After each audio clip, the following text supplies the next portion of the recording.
What's up, everybody? You're tuned into the Cris Style Mal. Podcast, episode 201. Hope everybody's having a good day, whatever you're doing. You're at home, you're at work, whatever you're doing. We appreciate y'all tapping in with us this morning or this afternoon for some of y'all.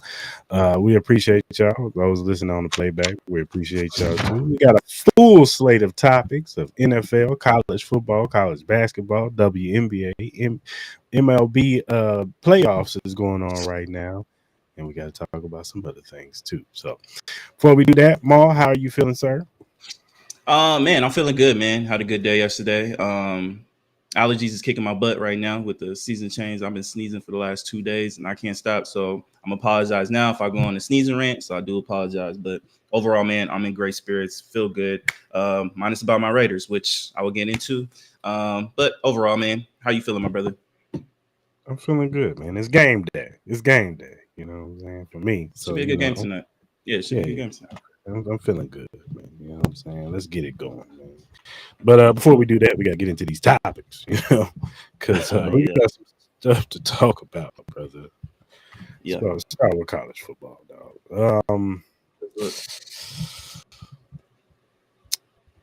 Let me ask you something, Mo. Yes, sir. If you were the AD of Penn State and I was your assistant and I played you this, what would you think? Hold on.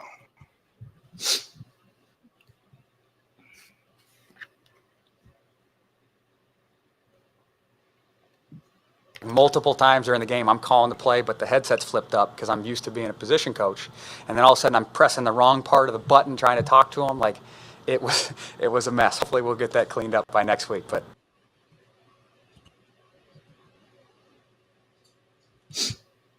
that right there is the son of Rick Neuheisel. If you don't know who Rick Neuheisel is, he was a good college football head coach back in the day. That was his son right there. I think he's Rick Jr. I want to say he's the OC now. He was the quarterback coach before Deshaun Foster got fired. They made him the OC, and this was first time calling plays. And he put 42 on Penn State. Well, Penn State lost 42-37. They went out and paid all this money to that Ohio State coach that came over to be their defensive coordinator. I think he's the highest paid defensive coordinator right now. And he let this kid call plays on him and put 42 points on him. If you're the AD of Penn State and I'm your assistant and I show you that, what is your first thought, sir? My first thought is how much is it going to cost to get him out of this contract, and what coaches are out there that are available that we can replace him with? Because it gets to the point with Penn State this is their I think this might be their best class that they've had ever since James Franklin has been there. You know what I mean? You have the quarterback that potentially could be a first round pick. You have a slew of running backs. Your defense is supposed to be one of the top defenses in the league. And yet you still can't win the big games. You lost Oregon in your biggest night, the whiteout game, which is supposed to be the greatest atmosphere ever created by God's green earth. You lost that game to an Oregon Duck team, and then you went on the road and you lose to UCLA. You still got big games with Ohio State, and I think they play Michigan as well. It's not a good look, man. You know what I mean? I think it gets to the time where with James Franklin that he is who he is. I think he's a great recruiter. I think he is a great coach. I just think he just can't get over the hump. I don't know what it is with him. I don't know if it's just something with the way he coaches during these big games where he might try to he tries not to lose, rather to win. But it's the same old story. And it gets to the point where, maybe it's time for a change with Penn State. I think there are some coaches that you can look into.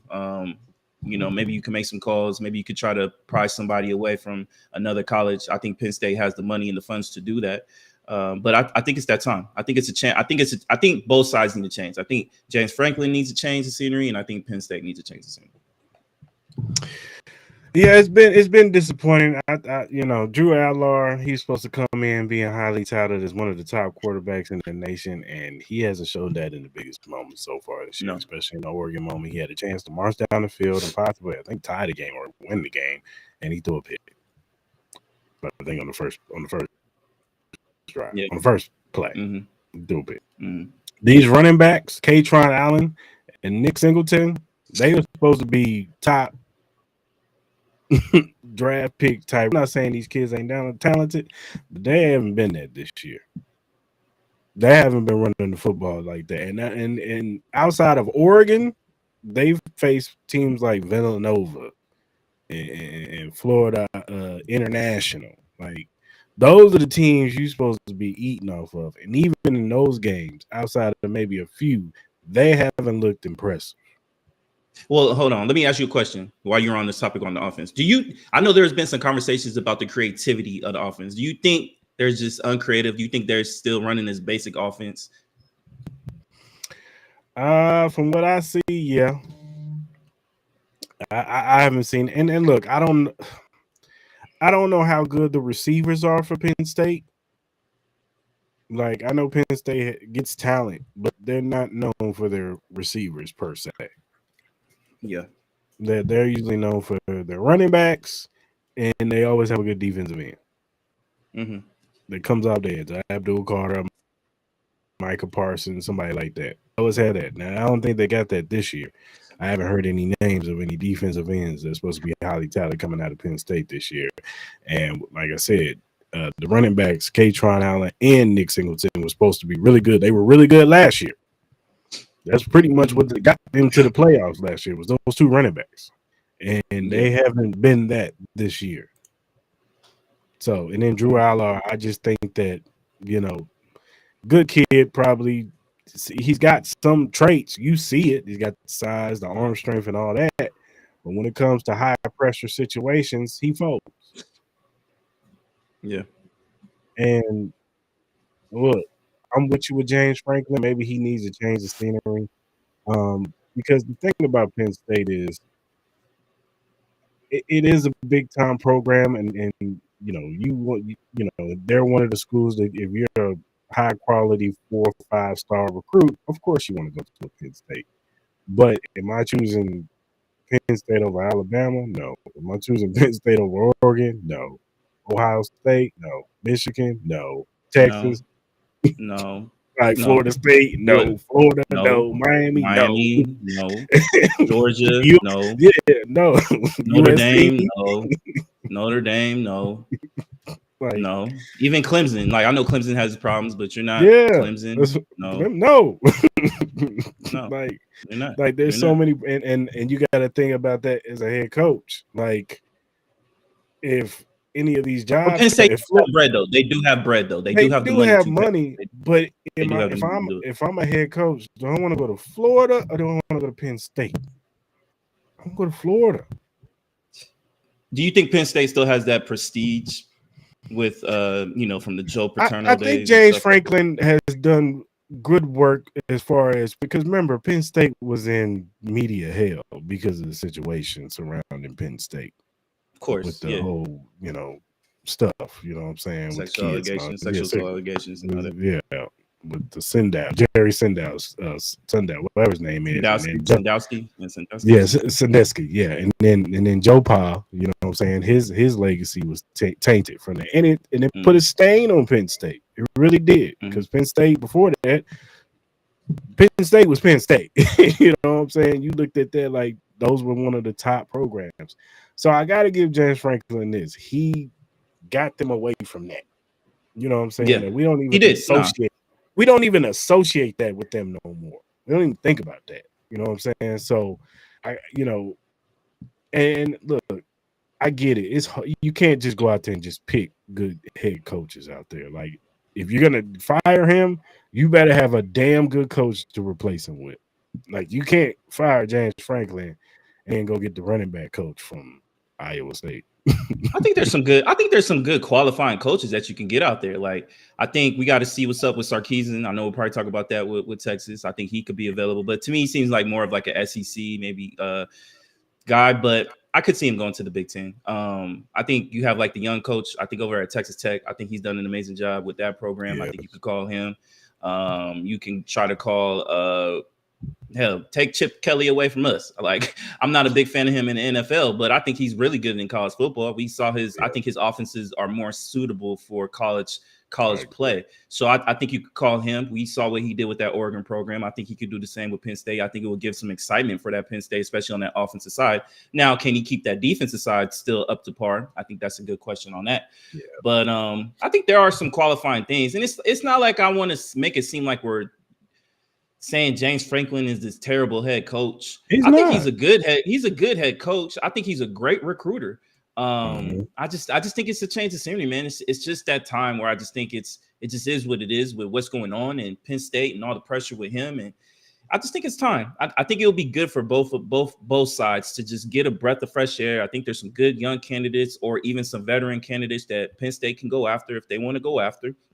Hell, Nick Saban's still there. I don't know if he'll ever do it, but it won't hurt to give him a call. It wouldn't hurt to give him a call. Even though I low key, there's only one team I think that could convince him to come out. Or two. I think there's two. I think it's Alabama and Texas. Those are the only two that I think that can convince Nick Saban to come out. But it wouldn't hurt to ask him though. If you want to throw the bag at Nick.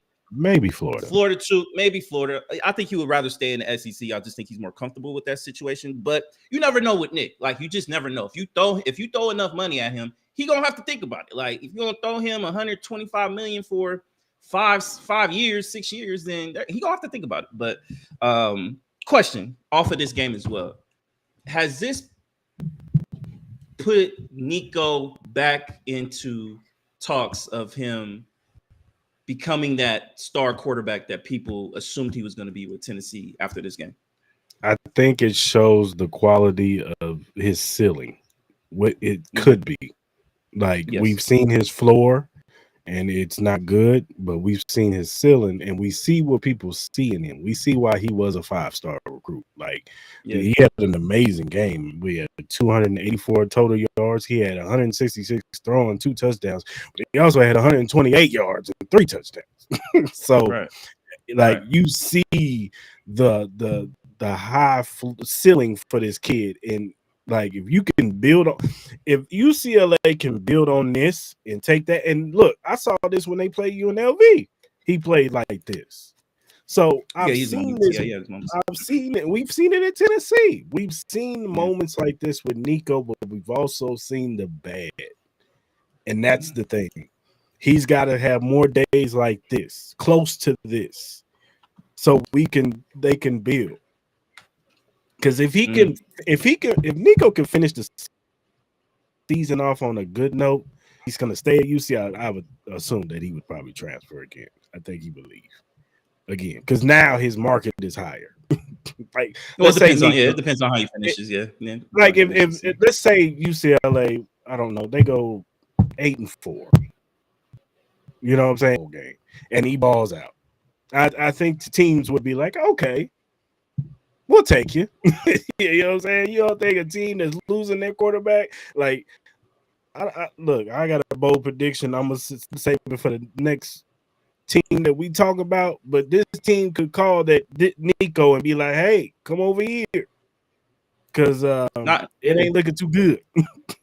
Like, I low-key think, like, he's going to have the rest of their slate of games, he's going to have multiple chances to show that he's back because they got Michigan State coming up. Michigan State played a really good game this past week. Then after that, you got Maryland. I know they're coming off a loss, but they're a really good team. You know what I mean? Then you got Indiana. We all know what they're about. They got a big game this week. So you got that. Then you got that Nebraska game in UCLA. That's going to be a big spotlight game. Then you got Ohio State. Then you got Washington. And then you finish off the season with USC. So he's going to have a lot of games to show, like, yo, I'm Nico. I'm back. I'm the Tennessee guy that was playing the beginning part of that year with Tennessee. We all know kind of like how he kind of like faded away towards the end of the season. But this is me. I got my confidence level back. I got my mentals in the correct order. Like, sky's the limit. And he has the opportunity. I'm rooting for this young man. I know we kind of talked a lot of mess about what he did. We all think that the way he handled that whole situation with Tennessee was wrong, whether it was his dad making that decision for him or not. I think he's grown enough to make that decision for himself, especially with the money that he's been giving. But hopefully this can be a restart to his career, a breath of fresh air, kind of like a revigorance. and hopefully he balls out, man. Because if he balls like this, if he plays like this, going up against these other teams are gonna have to be a little worried. You know what I mean? Like you just can't sleep on this team. So we'll see what's up. And shouts out to Newsheisel and the OC. Yeah. And shout out to the head coach, the interim head coach. We gotta give him some love, brother, man. Yeah. Tom, what's his name? Tom Skipper. What's his name? Okay. Tom Skipper. He was the real coach. Everybody was so highlighting on Newhouse. For sure. They didn't even show the light on my man over here. Yeah. Like, he the head coach over here, dog. Yeah. He wasn't making Yeah, definitely.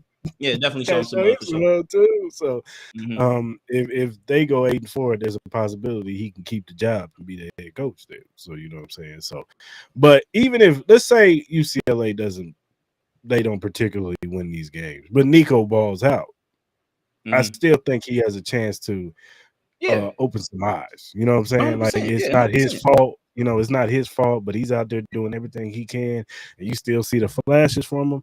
I still think even if he stays, let's say he stays at UCLA and people come there. But you know, I've told you, my issue with UCLA and Stanford and places like this. It's hard to get players because of the academic requirements. You got to be super smart to go to UCLA. That's true. Like doctors and stuff go there. Like Stanford. Yeah. Lawyers go there. Like you try to pass the bar when you go to Stanford. You try to be a doctor when you go to UCLA. So it's hard to get in these schools. You're asking too much for a guy who may not want to be an architect or whatever. He want to play football.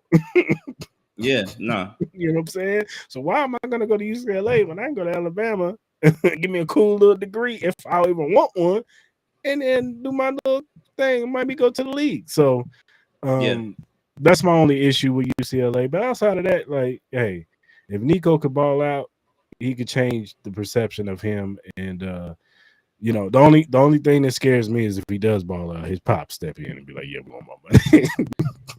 Well, hopefully he'll take more control of that situation. Hopefully he'll live and learn. You know what I mean? Tell pops like, look, this is my life, this is my career. I appreciate, no disrespect, but I got to take this into my own hands. You know what I mean? I'm going to make my decisions from here on out. I appreciate you. I will always ask you for your advice, but at the end of the day, I'm going to make my own decisions. So that's what he needs. I don't know if you got that guy. You seen his daddy? Daddy big. hey, that's when you become a man, when you learn how to step to your daddy in an appropriate way. Now, I think we all have the moments, though, but it is what it is. But Florida beat your Florida Gators beat Texas 29-21. This game was not close whatsoever. This score is not indicative of this game. I just want to let y'all know out there that don't watch college football, that are listening to us right now, watching us. This game was not close. And this is the real Texas, not the Texas that you saw against Sam Houston and all them other bum schools that they played. But this is the real Texas. This is the real team. Like, and look, I get it. I do agree with what Johnny Manziel and Shannon Sharp and all them said. Did Texas lose a lot to the league? They did. They lost some offensive pieces. They lost some defensive pieces. But for the amount of hype that this team was getting, this is disappointing. And the amount of hype that Arch Manning was getting, this is disappointing. And this could cost Shark his job. He could be coaching somewhere else next year. And I'm going to make a bold prediction. I don't think Arch Manning is going to be here next year. I think he's going to transfer. I think he's going to transfer to another school. I don't think he's going to stay here. Why would he leave? Because unless they're clearly going to go a different route in the quarterback position. I'm just saying, I think the hype of Texas is getting to him. And I think that he might have to go to Carson Bagway. That's an interesting conversation. I don't know. Especially if Shark is gone, because now you got to go back. And yes, I get it. If you transfer, you got to go to a new coach in it, regardless. But I just think the culture is going to change in Texas. Maybe that coach don't even want Arch Manning. I don't know. Texas has invested so much in the Arch, though. They've invested so much in the Arch. I don't know if they'll be just willing to give them up. Your investment is dwindling. It is. It is. Like there's videos going around of him missing wide open guys that are right in front of his face. I just think you could tell he just needs a lot more development. Like he's definitely not close. Like his dad was correct. Like he's not. His grandfather was correct. He's not ready. He's not ready at all. And I just think it's with the situation where maybe they put him in too soon. Maybe he should have been kind of still, maybe in the back burner. You know what I mean? But I don't know, man. I think right now with this Texas situation, Arch has a lot of growing up to do. He has a lot of knowledge he needs to receive on how to read, defenses and learning when to scramble, when not to scramble. It's not looking good. So, but the thing with Florida, I'm going to my team real quick. Here's my thing with Florida, man. Shout out to DJ Legway, man. Shout out to DJ. Shout out to all those players, man. But this is one of my number one frustrations with this Florida team, and it goes not more so with the players, but more with this coaching staff. Like we're heading down the same road that we went through these last couple of years, where we lose these games that we should win, and then we pretty much play to our opponent's skill level. If it's Texas, no matter what we want to say about Archman, this is still a highly skilled Texas team that should be competing at a higher level. And we pretty much dominated this Texas team, and we're losing to teams like Southern Florida. Miami just has our number, but Miami's looking amazing right now, and that's a whole different story. But it's the frustration level with this team.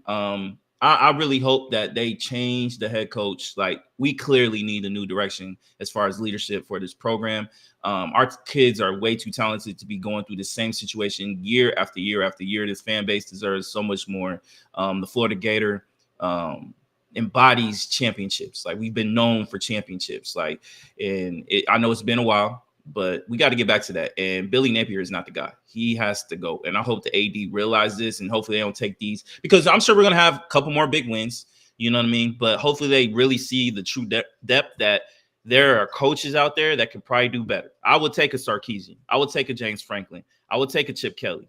I would take a Nick Saban. Hell, I would take Urban Meyer's weird self over Billy Napier. And again, there's young head coaches out there that you could try to go prior way. You could try to go prior way, the Texas Tech guy. You could try to go prior way. One of the guys from I'm not even mad at the Kentucky coach. I wouldn't be mad at him or something like that. Like there's other guys you can prior way. There's other guys you can. Don't go Dabo Sweeney way. I'm good on that shit. You know what I mean? But this team it was a frustrating watch as a win. Like I'm happy we won, but it's frustrating because we always lose the games that we should win, and we win the games that we shouldn't. Yeah. But hey, man, DJ Legway had his best game. Yeah, one of his better games. He didn't turn the football. He looks healthier. You can tell he looks a lot more healthier than he started the season off with. So yeah, he didn't turn the football over, and hopefully y'all can possibly build off of this. Yeah, we'll see. We still got our schedule's still tough. I forgot who we play next. I forgot who we played next. It was like Texas A&M or something like that. Yeah, you're probably right. I think it is Texas A&M. But moving on, Alabama beat Vanderbilt 30-14. It was looking kind of bad for Alabama in the beginning part. Vanderbilt went up like 14. I want to say 14-3. And they had the big run from Cedric Alexander, Diego Paiva, I think his name is. He was looking pretty good. And then they had an opportunity. They were at the goal line. They had an opportunity to score, and I think it was on the third down. He tried to run it in. He got the ball punched out, and the momentum changed from there. And Alabama just went rolling from there. Jam Miller, the running back for Alabama, he had 136 yards and a touchdown on 22 carries. He balled out. Just when I was talking trash about Ryan Williams, he actually had a pretty good game in the second half. 6 catches for 98 yards and a touchdown. Jermaine Bernard, the other wide receiver, has 5 catches, 82 yards and a touchdown. But it was all about Alabama's defense. They were putting the clamps on that running attack. Vanderbilt in the first quarter rushed for 113 yards, but after that, the defense held them down and limited them to 22 rushing yards. Yep. So they locked it down, and Alabama looks like, you know what I'm saying, they trying to turn their season around. They've been playing pretty well, but they got my boys next week. And if you thought Cedric Alexander was something, wait till Ahmad Hardy and Jamal Roberts when y'all coming to town to us. So be ready, because we come. I think game day will probably be at that game. I feel like they better. They better.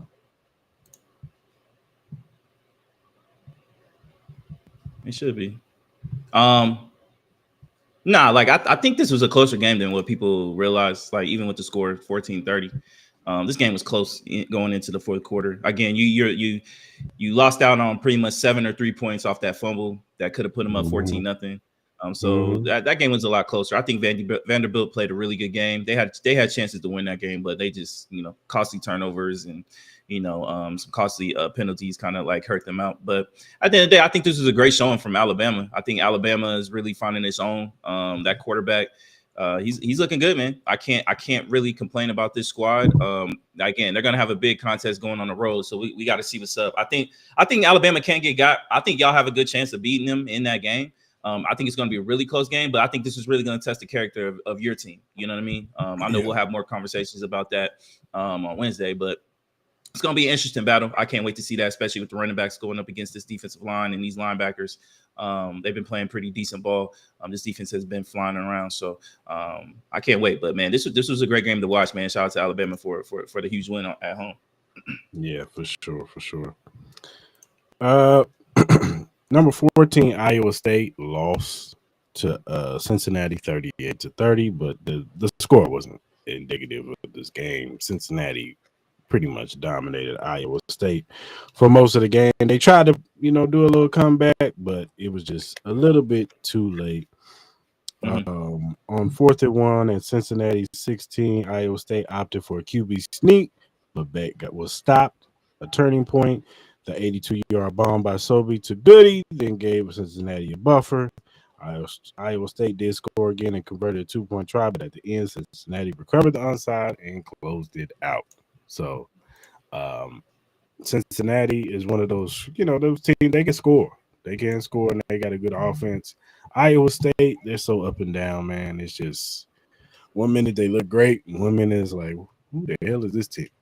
So I don't know, I know they're in the Big 12, so the Big 12 is not the who is the favorite? Who is the favorite to win the whole Big 12 right now for you? Honestly, I don't know. Is it BYU? Is it BYU, Texas Tech, Arizona State, or Cincinnati at this point? I'm gonna go Texas. I'm actually gonna go Texas Tech. Texas Tech. I think Texas Tech. They look the best at all of them. Yeah, BYU looks good. I ain't gonna count out BYU. BYU has been. BYU's always there, but they're always there. Yeah. BYU's always got a good college football team, so of course I'm gonna give them the props too. But I'm gonna go with Texas Tech. You know what I'm saying? I think they got the offense, and their defense is actually pretty good too. So, but we'll see, man. It's the Big 12. It's not Colorado. So. The only thing with Big 12 is easy, man. Just take the overs in a lot of those games because they're going to hit them overs. No defense in the Big 12. No defense in the Big 12 at all. But, we know it's not Colorado because Kadar sucks. Yeah, praise out to Dion, man. He man. In his press conference about people saw the video of him coaching. He had his shoe off. You could tell he was in pain. He was sitting down. He kind of mentioned that he thinks he has blood clots that came back again. He says he's not getting blood to his legs. He mentioned that he was going to visit the doctor today. So hopefully he gets some good news out today, man. But still, praise out to Dion, man. We, I think it's time where I think he needs to consider maybe taking a year off from coaching and try to focus on his health right now, especially the state of what's going on. I don't think but I know people are going to kind of like saying he's leaving a bad situation because, all that, we all know that. But I think for his health, he needs to focus on his health right now. I think he should take the rest of this year off and maybe potentially even next year. still stick with Colorado, or even, maybe just, kind of just walk away for a couple of years and maybe try to get back into it once your health gets, more at ease and calm and more secure? Because I just think at this rate, man, I don't want to see anything happen to Dion. And I'm sure a lot of people don't want to see that. So I think he should focus on his health and strongly consider sitting out the rest of this year. Yeah, for sure. Miami beat Florida State 28-22. Carson Beck, he was 20 of 27 passes for 241 yards and 4 touchdowns. Malachi Tony continues to show he's a baller. 7 catches, 107 yards, and 2 touchdowns. CJ Daniels also caught 2 touchdowns. Tommy Castellanos, he had 3 touchdowns, but he also had 2 interceptions. Miami looks like they're the best team, one of the best teams in the nation right now, up there with Ohio State. And I think they're better than Ohio State. I would tend to agree, because I think that Carson Beck might be better than the kid over at Ohio State right now. So, and this might prove that Carson Beck made the right move. Well, it ain't no might, it is. You know what I'm saying? He made the right move to bet on himself, go to Miami, and show that, and we saw the glimpses of talent in Georgia. I just think the pressure of being at Georgia, and I know people say, well, Miami no different, but yes, I think it's a little different in Georgia. I think it's a little different playing in the SEC when you got to face the Alabamas and the Texas A&Ms, just like what me and Maul just talked about. You know what I'm saying? You got to face a gauntlet when you're in the SEC. When you're in the ACC, you got to worry about Clemson. And the Clemson, you see how they look. I mean, they look good against North Carolina, but most of the season they've looked horrible.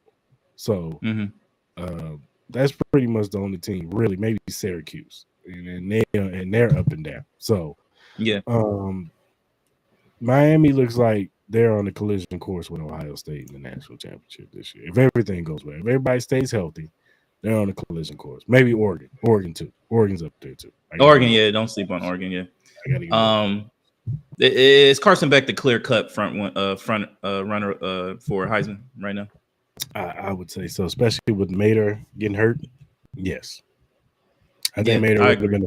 I think he would have been the front runner if he not got hurt, and depending on how they play now, look, Oklahoma was still rolling without. They just put 44 on somebody and blame. Yeah, we can't sleep on Oklahoma. Like, if they can win these games without Mater, and he comes back and he still performs out there, like, I'm not saying he's going to win the Heisman, but I think they should be a team to watch out for as far as like national championship considerations. Right. I agree. So, yeah, man, it's looking like Miami might be, and I know Cam Ward's probably like, what the hell was this team at when I was there? Is the U back? Is the U back? Do you think the U is back? Do you think that the way we used to watch Miami back in the early 2000s and the 90s and stuff like that, do you think we're back with that era of Miami football? I would have to be more on a consistent level, and it would have to turn out like talent, like they were churning out. Like before, we was looking at Alabama and Georgia and Ohio State, and Michigan, and all them. We used to look at Miami as like talent like from offense and defense, running backs. You knew you was gonna get you a good running back from Miami, because all 3 of them would be like 3 running backs that played the same year, rotating in. You know what I'm saying? Defensive linemen, definitely DBs. You get your good corner and a safety from Miami for sure. So I think it has to be more on a consistent level. And they got to be in the national championship picture to be, because those teams were always in the national championship picture. So I'm gonna say they are, because I think they're the number 1 school in Florida. I think they're going to get a lot of the Florida talent at this particular time. I don't see any. I still think Florida and Florida State will still get their healthy amount, but I feel like as far as top tier talent, and then the faces you see on that sideline with Michael Irvin, Willis McGahee, Ray Lewis, all those guys, and that aura and how much they ingratiate themselves with their old school players, and just the atmosphere of Miami. Obviously, they don't have like the home that home field advantage, like, you know, we're accustomed to seeing with like a Florida State and a Florida. Maybe they will, you know what I mean? I know they play at Hard Rock Stadium, so maybe they'll get that a little bit more with just who they are, because when you look at their schedule, as long as they don't, you know, overlook any opponents, they don't really have anybody really tough, you know what I mean, coming up like for the rest of their schedule. Like you got Louisville, you got Stanford, SMU, Syracuse, and North Carolina State, Virginia Tech, and Pitt. Like that's the rest of their schedule. So they should easily win out and probably be a 1 or 2 seed going into the playoffs. And then depending on how they perform here, man, I think it's sky's the limit for this Miami University, especially with the influx and what's going on with the Gators. And obviously, I think Florida State is on the come up as well. Like, you know, they've had, you know, 2 bad losses, but you know, I mean, they're trying to get back from that horrible season they had last year. So I think it's a strong possibility. I think right now they're probably the number 1 school in Florida right now, and I think that will help them out to remain consistent as far as like getting talent and maybe produce winning seasons. Yeah, we'll see. Like I said, I think they have to be a little bit more good and continuously win, but I'm not mad at it at all whatsoever. So, and I just, you know, of course, we got to talk about home team, man. UNLV, they're 5-0 right now. They beat Wyoming 31-17. It was a weather delay. And snow too. It's about that time. Yeah, it was about that time. It was snowing pretty bad out there. And UNLV didn't have to do too much on offense or defense. I mean, Jet had a pretty solid day, but it was all special teams in this game. Yeah. They blocked 2 punts, and brought them back for touchdowns, and you know, Jet had a catch, receiving touchdown. Alex Calandra probably had his worst game, but it was I chalk it up to the weather. Like it was just so bad out there. It was just like, let's just get the hell out of here. Let's get the dub and get up out of here. Miami's not a good team, so. But hey, 5-0, and I'm gonna be real with you, Mo. If this continues, and let's say they win the Mountain West this year, they're gonna have to re-up some money on Dan Mullen because some teams are gonna be calling. Some colleges. Yeah, 100%. You talking about your Florida Gators? They might be like, "Hey, Dan, you want to come back?" It's a possibility. That's the one thing with UNLV and the program. I think we're heading in the right direction. It's just that is this city and is this school really gonna fund this football program and push it to a newer heights that it could potentially get? Like, I think we can be on the same level as a Boise State. I think we can even be better just where we live at. You know what I mean? I think it'll be a city that a lot of, you know, top recruits that would be interested in coming to UNLV wouldn't mind living. You know what I mean? Especially being young in this city. It's something that it's definitely going to be a big topic of conversation. I would love to talk to somebody more closer to that situation. Who would probably know to see if they're going to start investing into that and trying to keep these coaches around. Like, you know, we had that problem with Odom last year. And obviously we had the whole situation with Sluka and that whole thing. So we got to see what's up, man. Even some of these players, man, some of these players might get, you know, taken away. You know what I mean? I think not even the coaches, the players too, with the NIL and stuff like that. Some of these big time colleges could come in and be like, yo, you making $200,000 over here, shit, we can easily give you 700, 500, you know what I mean, 600, depending on who you are, maybe even $1 million if you know, like Jet, you know what I'm saying? Like, I think that's the main worry for this UNLV program, is whether they can keep this talent, whether they keep these coaching staff around. But that's going to come down to the AD. That's going to come down to, you know, these casinos and these businesses, if they want to invest into this program, these alumni. Obviously we don't have like the I wouldn't say the greatest money aspect of alumni, but you know, I think it's really gonna come down to these casinos if they want to invest into this program. So I think it's really gonna come down to that, if the outside money can come in and help. So we'll see what's up. But UNLV's looking really good. You know, they got Air Force next week, and at home, so that should be a dub. Yeah, they got Air Force, and then they got Boise State, which I know Boise State's coming over as they play Notre Dame. I mean, still going to be that's good. That's the game we got to get over. So that's the game. And is that out here? Or is that Boise State? It's in Boise, and that's so that's gonna be tough. It's gonna be tough. And since that first loss that Boise is, they against South Florida, They've been playing better.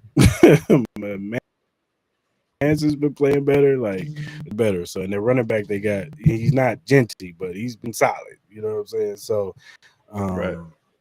I think if they beat Boise State, I think they'll be ranked. I do. I think they'll be ranked. I think so too. Yeah, I think they'll be ranked too. Yeah. So, because other than that, outside of that, Hawaii's actually playing good this year. They're 4-2. Utah State's going to be tough. But outside of that, everybody else is trash. Colorado State's trash. New Mexico is solid. They're 3-2, so you gotta put a little respect on them. But outside of that, man, it's not too much in this in this conference, man. Like we beat Boise, I think we win the conference. Yeah. I agree. I totally agree with that one. So I think after 2 games, if we win these next 2 games, I think UNLV will be ranked. I think they'll be in the. I think they'll be 25. Yeah. Hopefully they don't. Hopefully they don't overlook this game coming up. You know what I mean? With Air Force, and look forward to that Boise State. You know, I think we have seen them do that before. So hopefully they just come up, take care of business. You know, blow them out, sit your starters, rest up, and then get ready for a big road trip to Boise in the big game. So. Yeah, for sure. All right, man. Let's talk a little WNBA, man. Let's do it. The Aces and the Phoenix Mercury they've started their 2 games. They've done 2 games so far for the finals, and Aces are up 2-0 right now. The first game was a little close. You know, Asia Wilson, she had a solid outing. She had 21 points in that game. Yeah, she had 20, but it was all about Dana Evans and Jewel Lloyd, who had 21 points, and Dana Evans had 21 points, and Jewel Lloyd had 18 points. Dana Evans was 5 for 6 from 3-point range, so she balled out, especially in that fourth quarter, and put them over to win that game and take that game. And then the game yesterday wasn't even close. They came out and just handled business. They dominated from the jump. Asia Wilson was amazing. They couldn't stop her. They couldn't do nothing with her. And so was Jackie O. Jackie O had I think she had like 32 points. Asia Wilson had 28 points. So they ain't even need the bench because they scored all the points yesterday. And then Chelsea was Chelsea with the assist and, you know what I'm saying, getting them set up right. So they're 2 away from winning this and getting another chip. I like their chances in Phoenix. I just think that the second game just showed that. I think that first game took the steam out of the Mercury. I think they, you know what I'm saying, they came out coming off of a high, beating the Lynx. They was bringing that momentum in the first game, and the way the game went, where they were dominating most of that game. That first game they were dominating. They probably should have won the game, but they let it go in the fourth quarter, and they let some of the, you know, Dana Evans and Jewel Lloyd get hot off the bench. And they let that go. And I think that took a little bit of their sting. And you could see that the momentum just wasn't there for them in that second game. And we'll see how they look in front of their home crowd. Maybe they'll get up for the third game. But I expect the Aces to win this out. I wouldn't be surprised if they sweep them. Yeah, honestly, I wouldn't be surprised either. I think game 1 was the Mercury's best chance to steal a game, especially in Vegas. I think game 3 they'll play tough. We all know in the NBA, WNBA, and basketball in 7-game series, man, game 3 is always the toughest one for the road team. It is tough. Like, so you're gonna have the energy from the home crowd. I think the Mercury are gonna come out very strong. I wouldn't be surprised if they had an early big lead against the Aces. And then we'll just see how they respond in the second half. The Mercury, if they can hold on to that lead, because you know the Ace is going to come and make a run. The main problem that I knew the Mercury was gonna have is just the bench. They don't have a lot of bench depth. The only person that they really can consider to be a contributor is DeWanna Bonner. And you know, I mean, she didn't have a really good game. I think in the second game, I think they were. Let me see. The Mercury were 5 for 28 from 3. You know what I mean? They shot 17%. I think at the end of the day, Kalia Cooper and Satu, they both had a really good game in game 2. Alyssa Thomas didn't really have a big game so much. She needs to have like an MVP style like game where she putting up 20 points, 10 rebounds, 10 assists. Like she needs that for them to have any kind of chance because the Aces are just too deep. The Aces are too deep. They have two big scorer 3-point shooters and Dana Evans. Dana Evans has, she only had 5 points, but that first game she was amazing. She's been hitting some big threes. I think she had a big three in the second half of yesterday's game that I saw that kind of helped put them up like 13, 14 points at that time.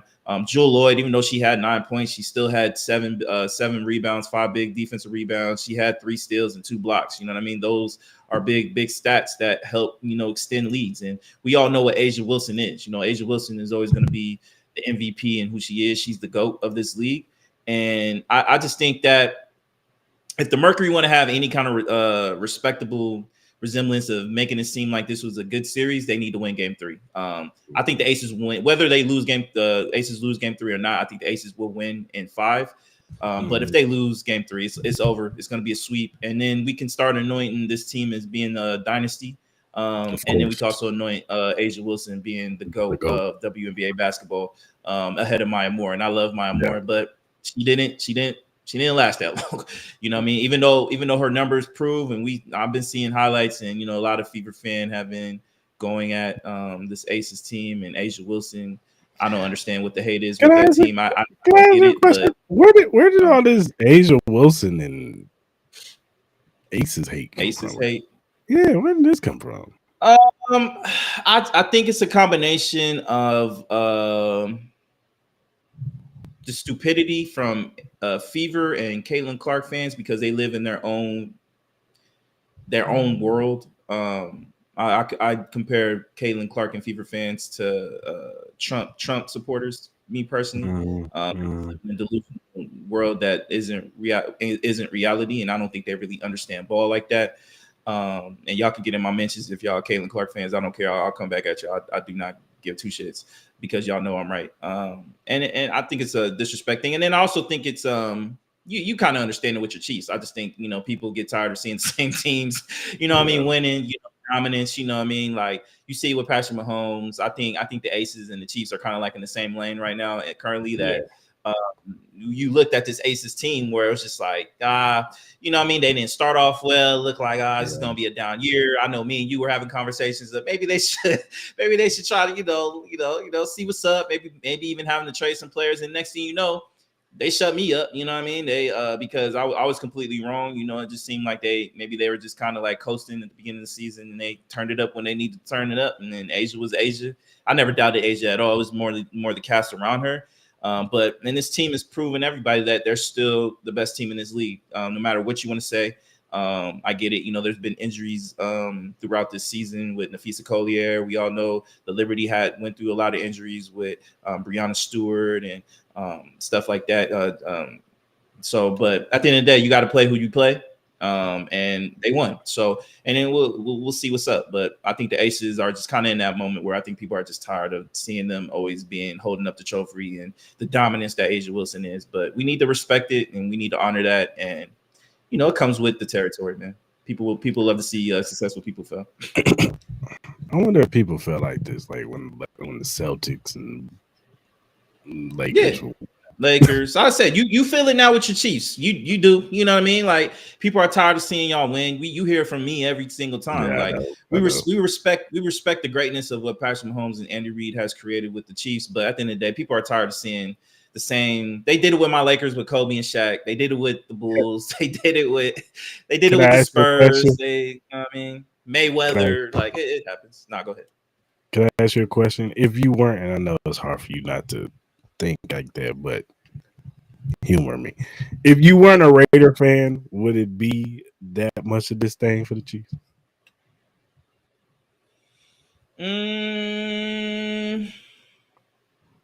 That's a good question.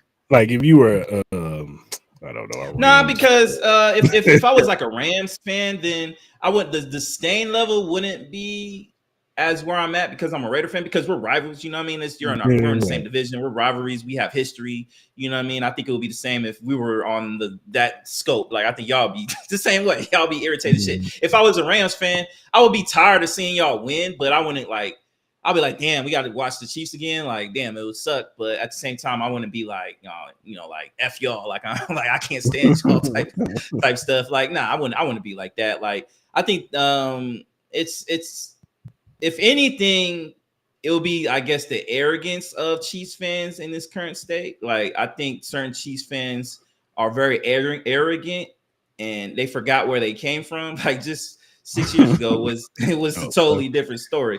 And I just think like, I'm not saying I'm not saying it's you per se, because I think you're very like understanding of like what the situation is. You're a humble winner. Like, you're not out there like you know how to flaunt like your team is good, but at the same time you understand perspectives and what's going on with your team and your flaws and all that. You got a lot, and this is with all fan bases who win. And there's even Laker fans who are kind of delusional with certain aspects of it, where it's just like, you know what I mean, like it could change in a minute. It could change in a heartbeat. And like, when you talk to certain fans, they think like they're like fucking Nostradamuses of fucking football. They know everything.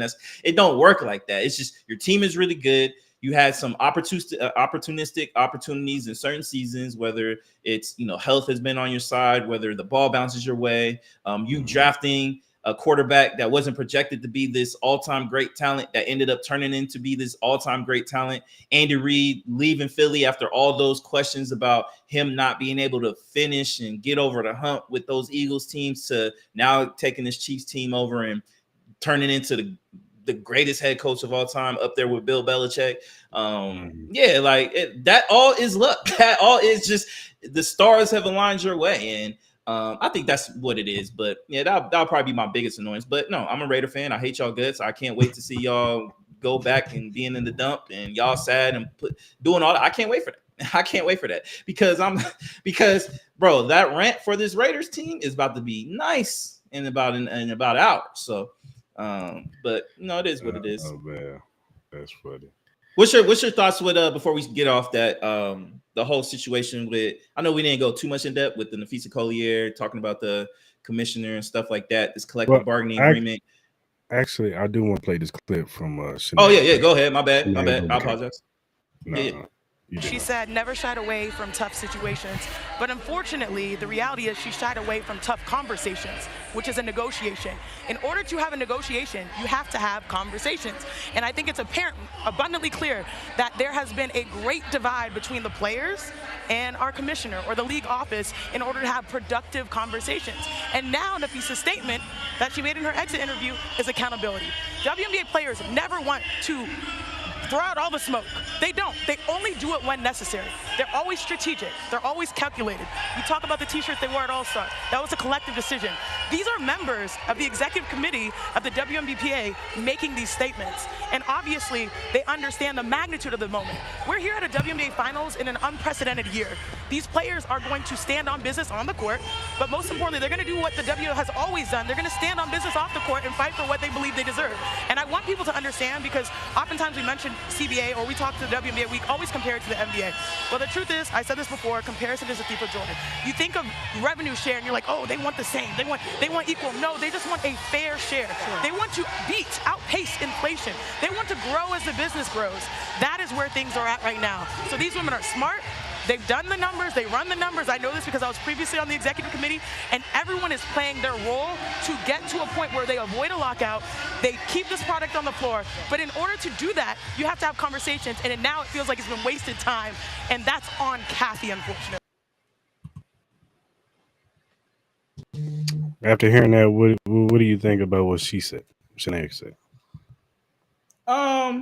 Obviously they're in the room and we're not. So obviously, I think that says a lot. Obviously, with the comments coming off of Nafisa, she's standing her ground with this whole situation. We all know collective bargaining agreements can get ugly because it's tough conversations. You have these young women that are trying to fight to better their situations and kind of help establish the future of this WNBA product.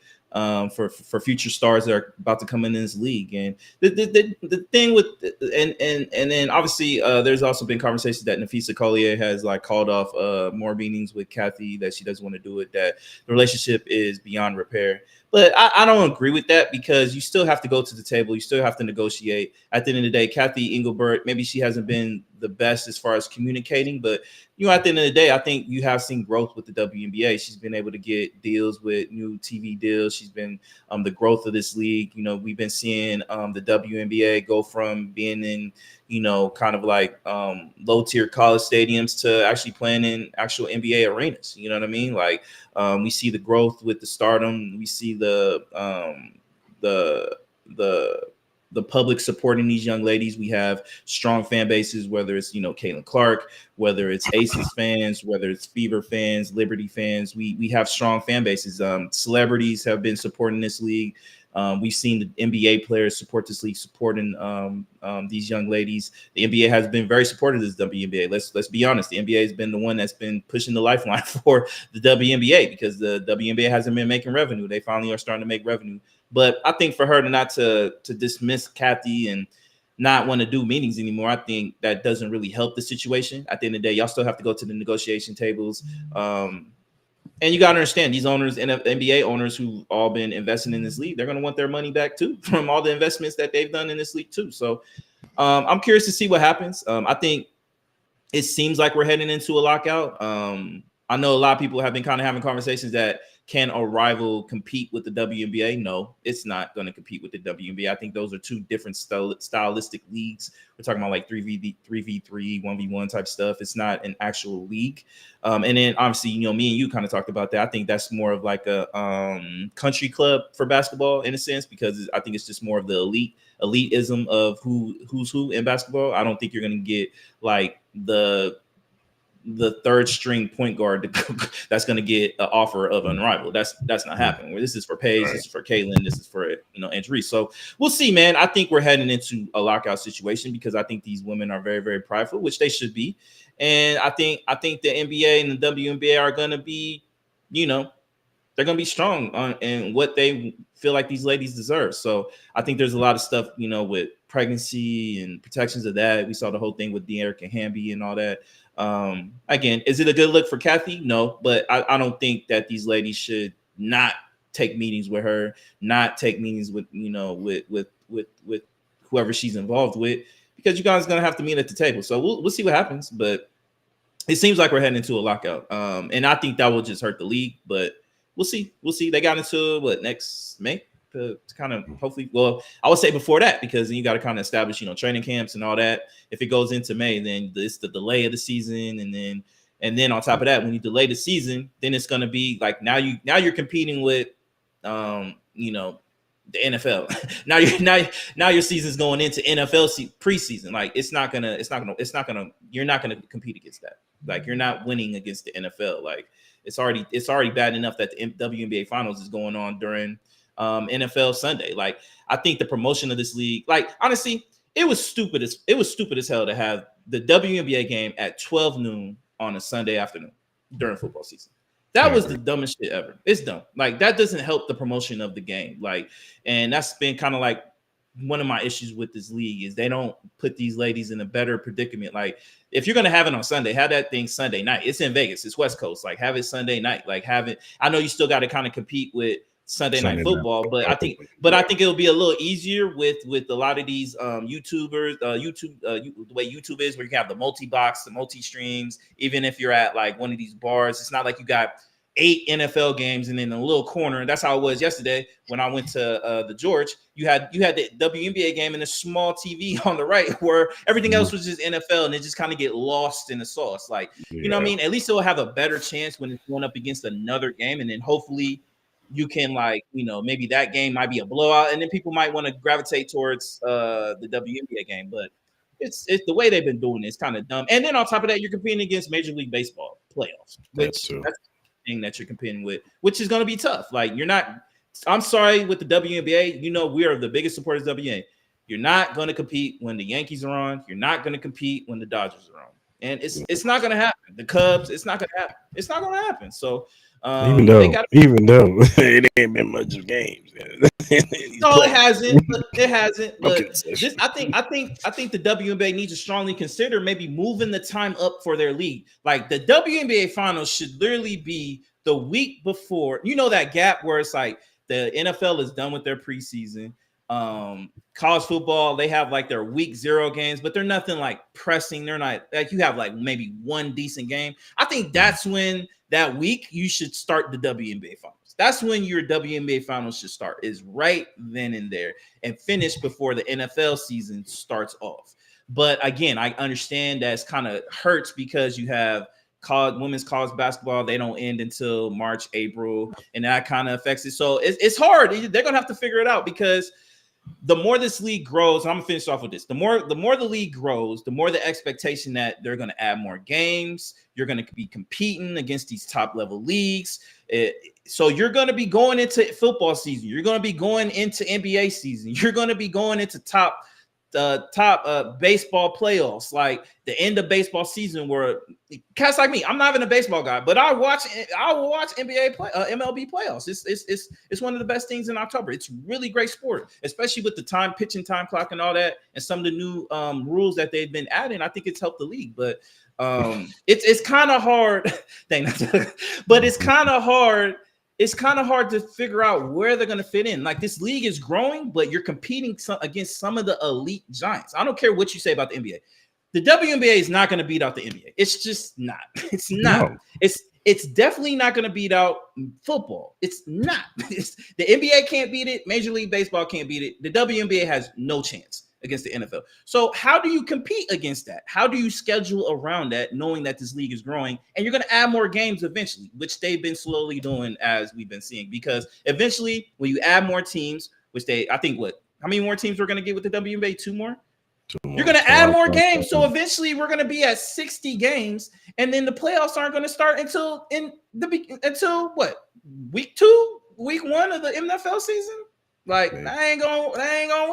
That ain't gonna work. So I don't know. It's gonna be very interesting to see how this collective bargaining agreement goes. And I get that the NBA and WNBA, they understand some of the legalities and some of the situations that this WNBA league is going to go up against. So it's gonna be curious to see what comes out of it. I think this is gonna be a long collective bargaining agreement. But if it goes in a lockout, I don't think that helps the league. I don't think it helps the women that participate in this league. I think it kind of kills momentum of what they have, because we all know how the public is. Out of sight, out of mind. That's it. And then you got to count the Olympics are coming soon. You got to count all that. You got to count all this shit. The World Cup. Like, is the WNBA going to compete against the World Cup? That happens once every 4 years. I don't know. Then you got to compete with the Olympics once every 4 years. I don't know. So, we'll see. Yeah. I think it comes down to how much do they value Kathy Eisenberg, and I'm talking about on the NBA, WNBA side, their front office. How much do they value her? If they feel like she's expendable, and how much do they value the WNBA? Do they feel like she's expendable? You're an owner. She's been making y'all money.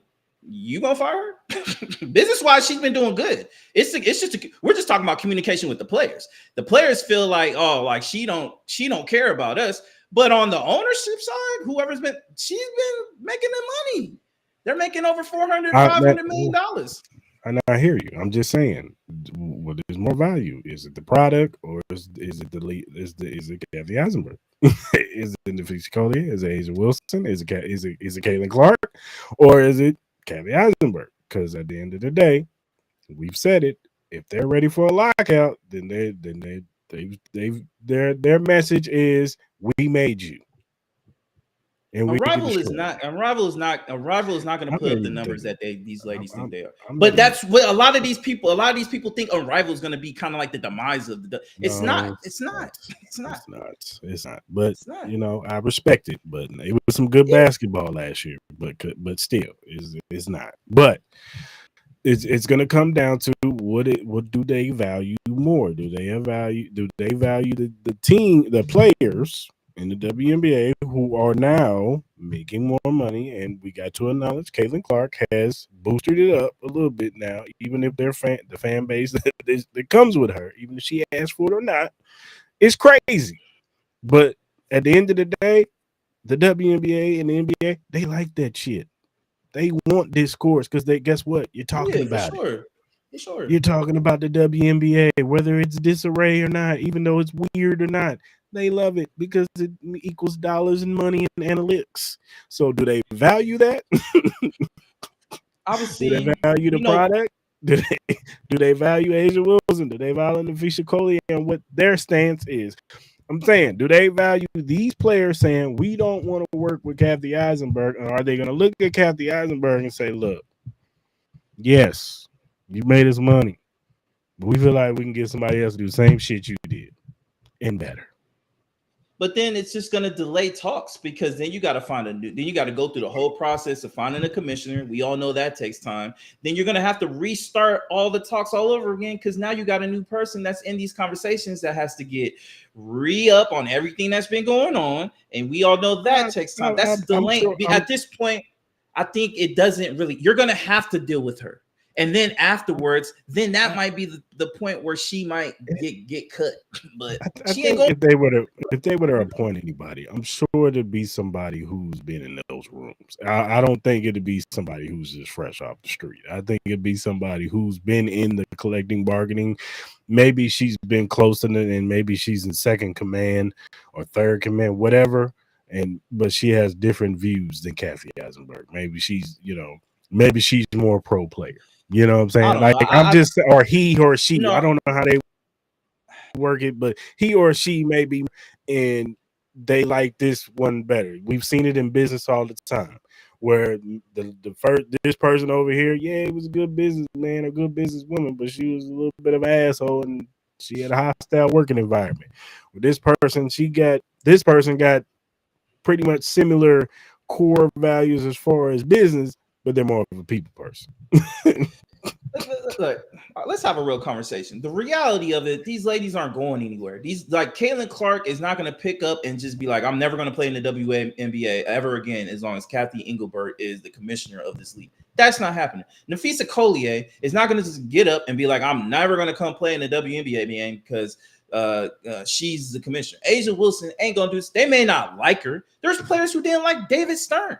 They ain't going anywhere. You're not going anywhere. You're not going to unrivaled. They're like, it's not happening. And it's not be disrespectful, but like, fight what you want to fight for. But she ain't going anywhere right now. She not. Even if you were to find somebody that was already been in the conversations at that table, it's still gonna take time to finally recognize who that person is gonna be. And then on top of that, they still have Kathy Engelbert still has to answer to certain people. Like, you know what I mean? So then that person is going to have to answer to those people. They're going to have to understand what they want, because it's not just the players that we got to understand. It's the ownership and the NBA and whoever else is involved who's been financing this league that's going to have a say in what is going to be cut and what they are comfortable giving these players. And at the end of the day, you got to be in the middle. But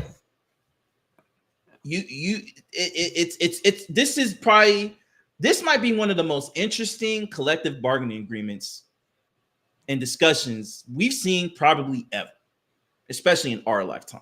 I think the NBA one was interesting. I think the NFL one back in the day was interesting, but this to me is probably the most interesting one, and seeing how this plays out and how long this thing plays out, because you have both sides who are dug in. The women are dug in respectfully in what they want and what they deserve to get. This side and the ownership and whoever else is dug in what they want. Then you have this medium in Kathy Engelbert, who's this kind of representation on this one side that these ladies hate. She's been kind of put as this face of whatever this collective bargaining thing is. And how does that play out? As you said, is there a possibility that she gets taken off? I think if she does, I think this just delays it shit even longer. And then let's say that person comes in with kind of the same mindset, because they're getting talked on this side, because the player, like, they're getting paid by these ownerships. The commissioners are getting paid by these owners. So at the end of the day, they're going to have a responsibility for these owners as well. And let's say they don't like what they're hearing from this lady. So what are they going to, like, we don't want to talk to her? Like, how is this going to work if these ladies aren't going to, like, I get you don't have to like her, but I'm pretty for sure if they replace, they're gonna get somebody that is a little bit of a switch up. If that's the case, why fire her? Like, you're gonna keep the same person. There's no point. Like, Nafisa, you are the representation of the WNBPA. You have to meet with this. You have to. She's the representation of the ownership. So you have to meet with her. You have to meet with her. You may not like the things that you have said or heard in the past, but you can't just be like, I'm not gonna meet with her because our relationships are done and meant like that. I don't think that shit work like that. I could be wrong, but at the end of the day, we'll see what's up. Yeah. Like I said, and then it's gonna come down to how strong are these ladies? Are they willing to miss game checks? Are they willing to miss a whole year? Now, like you said, not everybody's gonna be able to go to Unrivaled. Some of these ladies might have to go overseas and do the Kennedy Carter route, go play for Iraq, Dubai, or go play in. But do they want to do that? I think a lot of these women are kind of nervous with the Brittany Griner situation. So, and then on top of that, you got to factor in this political shit that's going on in our world right now. It's a lot of crazy shit going on. Yeah. Border talk, places in other countries and the wars and all that shit going on. You got to factor that. Do these ladies even want to go outside the country to even collect a check? Now, Kennedy Carter said, I'm going to get my bread. I do not care. I'm out here balling. I'm doing good. I'm pretty much a superstar in this league type of stuff. Do these ladies want to go do that? Are these ladies going to be too prideful? Are they going to just try to stick on the Unrivaled check? But the Unrivaled check is mainly for the superstars. It's mainly for those. So what about the Dana Evans? What about Kyle Kuzma and these other chicks that are like just you know, Kristen Bell, man. Kristen Bell. I'm sorry. Kristen Bell. Shout out to Kristen Bell. Kristen Bell and those style ladies. Like, what are those ladies gonna do? Like, are those ladies gonna want to go overseas? Like, they may not have the choice, but again, how long are these ladies going to be out of sight, out of mind for this league? Because the longer you hold out and the longer your season goes away, and let's say you lose all the next season, now you got to build all of that momentum that you lost up. Caitlin Clark, like, yeah, she popping, but like, even if we seen some of the great superstars in music and all that who just go outside of mind, it's kind of hard to get that momentum back. It's kind of hard to get that juice because with everything going on in society, with how quick and microwavable people's mindsets are and viewing with TVs and streaming and all that type of stuff, you get distracted so much. WNBA will be a lost attraction. Yeah, and that's the battle that they're battling within.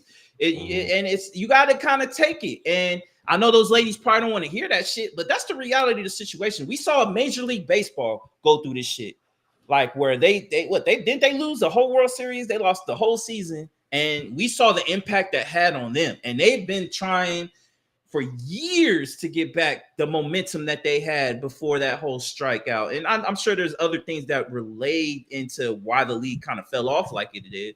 You know, the emergence of the NFL, NBA at the time. The baseball kind of did to themselves too. Like they were stuck in the past. They didn't want to evolve their game. Yeah. No, I hear you.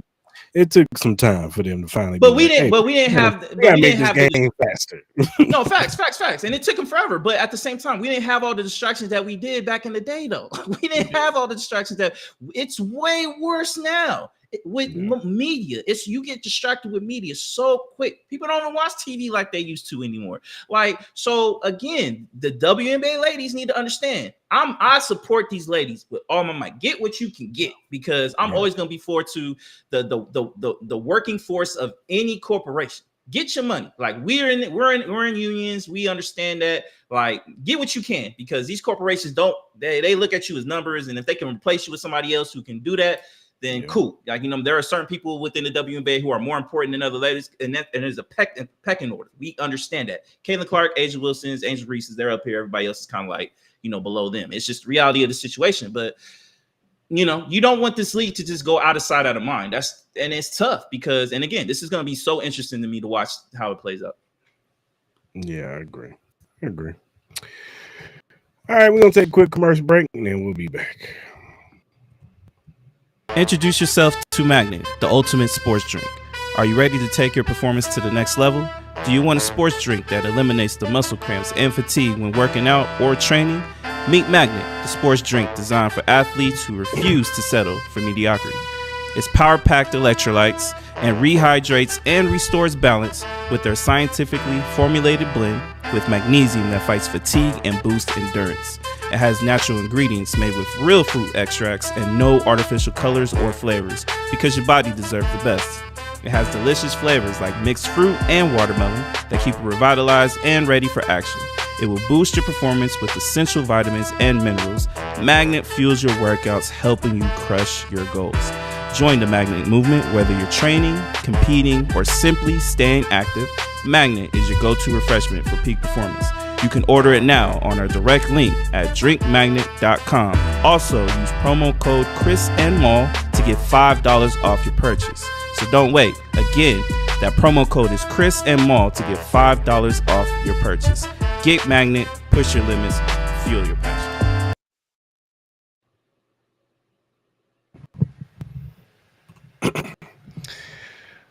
All right, shout out to Sports Magnet Sports Drink. All right, man, let's talk about it, man. We gotta talk about it. Diddy. A man got sentenced for trafficking of women. As far as let me see, let me pull this up so I can get this right. I just had it. Yeah, Diddy was sentenced just over 4 years in prison on Friday after being convicted of transporting women to participate in drug-fueled sex marathons. So, yeah, he will face a maximum of 20. He was handed and sentenced in Miami federal court. Combs faced a maximum of 20 years, but then it was like 11 years in prison to impose the maximum. But he got the 4 years. Do you think it was enough? Do you think he deserved more? What are your thoughts? I don't know. This case was kind of tough. You know what I mean? Obviously, we know Diddy's a despicable human being. We understand what that whole situation was and the abuse that he's done. We've seen it.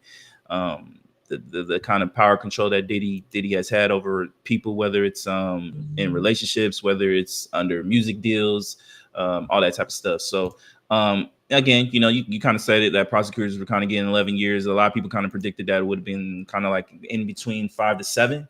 So I think he got credited with time served. I think he got like a year or something like that. Time served. So it would have been 5 years. At the end of the day, I think Diddy should be happy. Like, I get it. I know he kind of wanted to get out that day. But you know, 4 years and 2 months with the possibility of maybe getting it reduced with, you know, community work or whatever the case may be. I'm sure there's programs that he might be able to get it reduced. You know, I think he'll be out. I think those 4 years will go by pretty quick. Like maybe for him, and maybe not so much because you're in prison and, you know, I don't know how it is in there. I'm assuming time probably goes by pretty slow with just kind of like the whole aspects of being in there.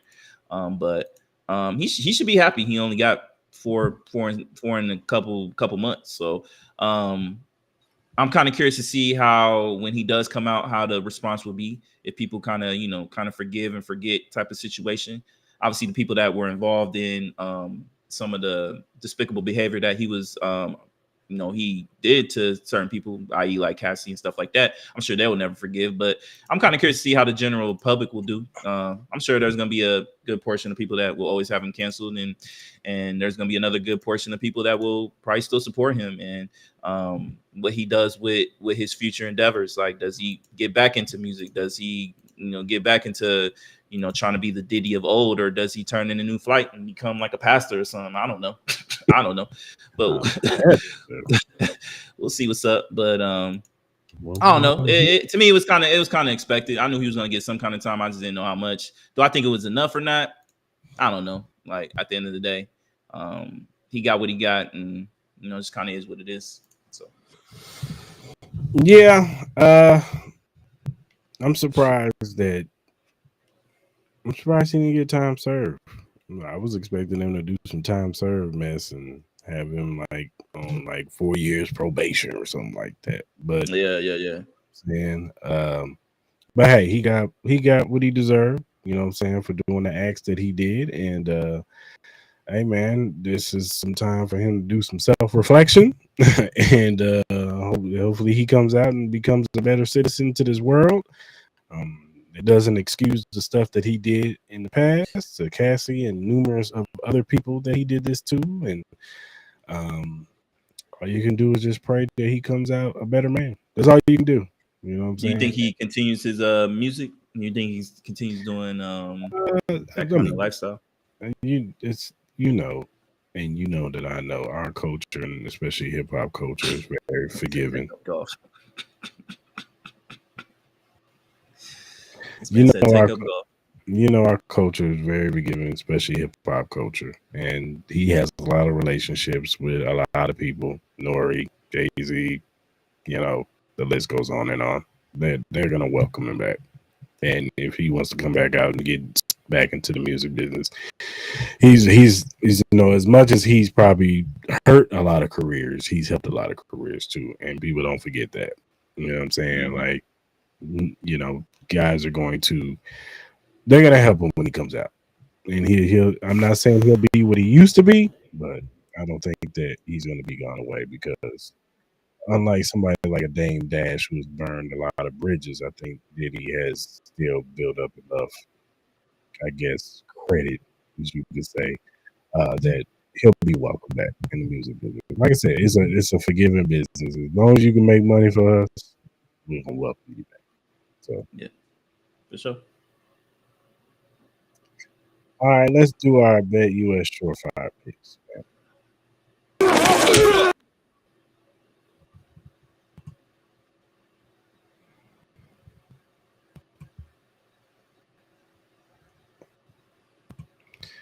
All right, man, what you got? So for today, I got the Brewers minus 1.5 over the Cubs. We saw the domination that the Brewers did over the Cubs. I don't know how the Cubs respond to that, but I'm gonna take the Brewers minus 1.5. I got the Phillies plus 1.5 with the Dodgers. I'm not saying that the Phillies are gonna win. I think it's gonna be a close game. I thought the Phillies blew one Saturday. I thought they should have won that, especially some of the stuff that they were able to get away with off of Shohei. You know what I mean? Getting a 3-0 lead off of Shohei. I thought that kind of put them to get the win, but unfortunately, Dodgers came back and won. So I'm gonna take the Phillies plus 1.5. And then I got the Jaguars plus 2.5 first half against the Chiefs, man. I wouldn't be surprised if the Jags kind of had a good showing in the first half and then choke it away in the second. So I wouldn't be surprised. But I'm gonna take the Jags 2.5 in the first half. I'm with you on the Brewers. I got them minus 1.5 over the Cubs, but I'm taking the Phillies money line.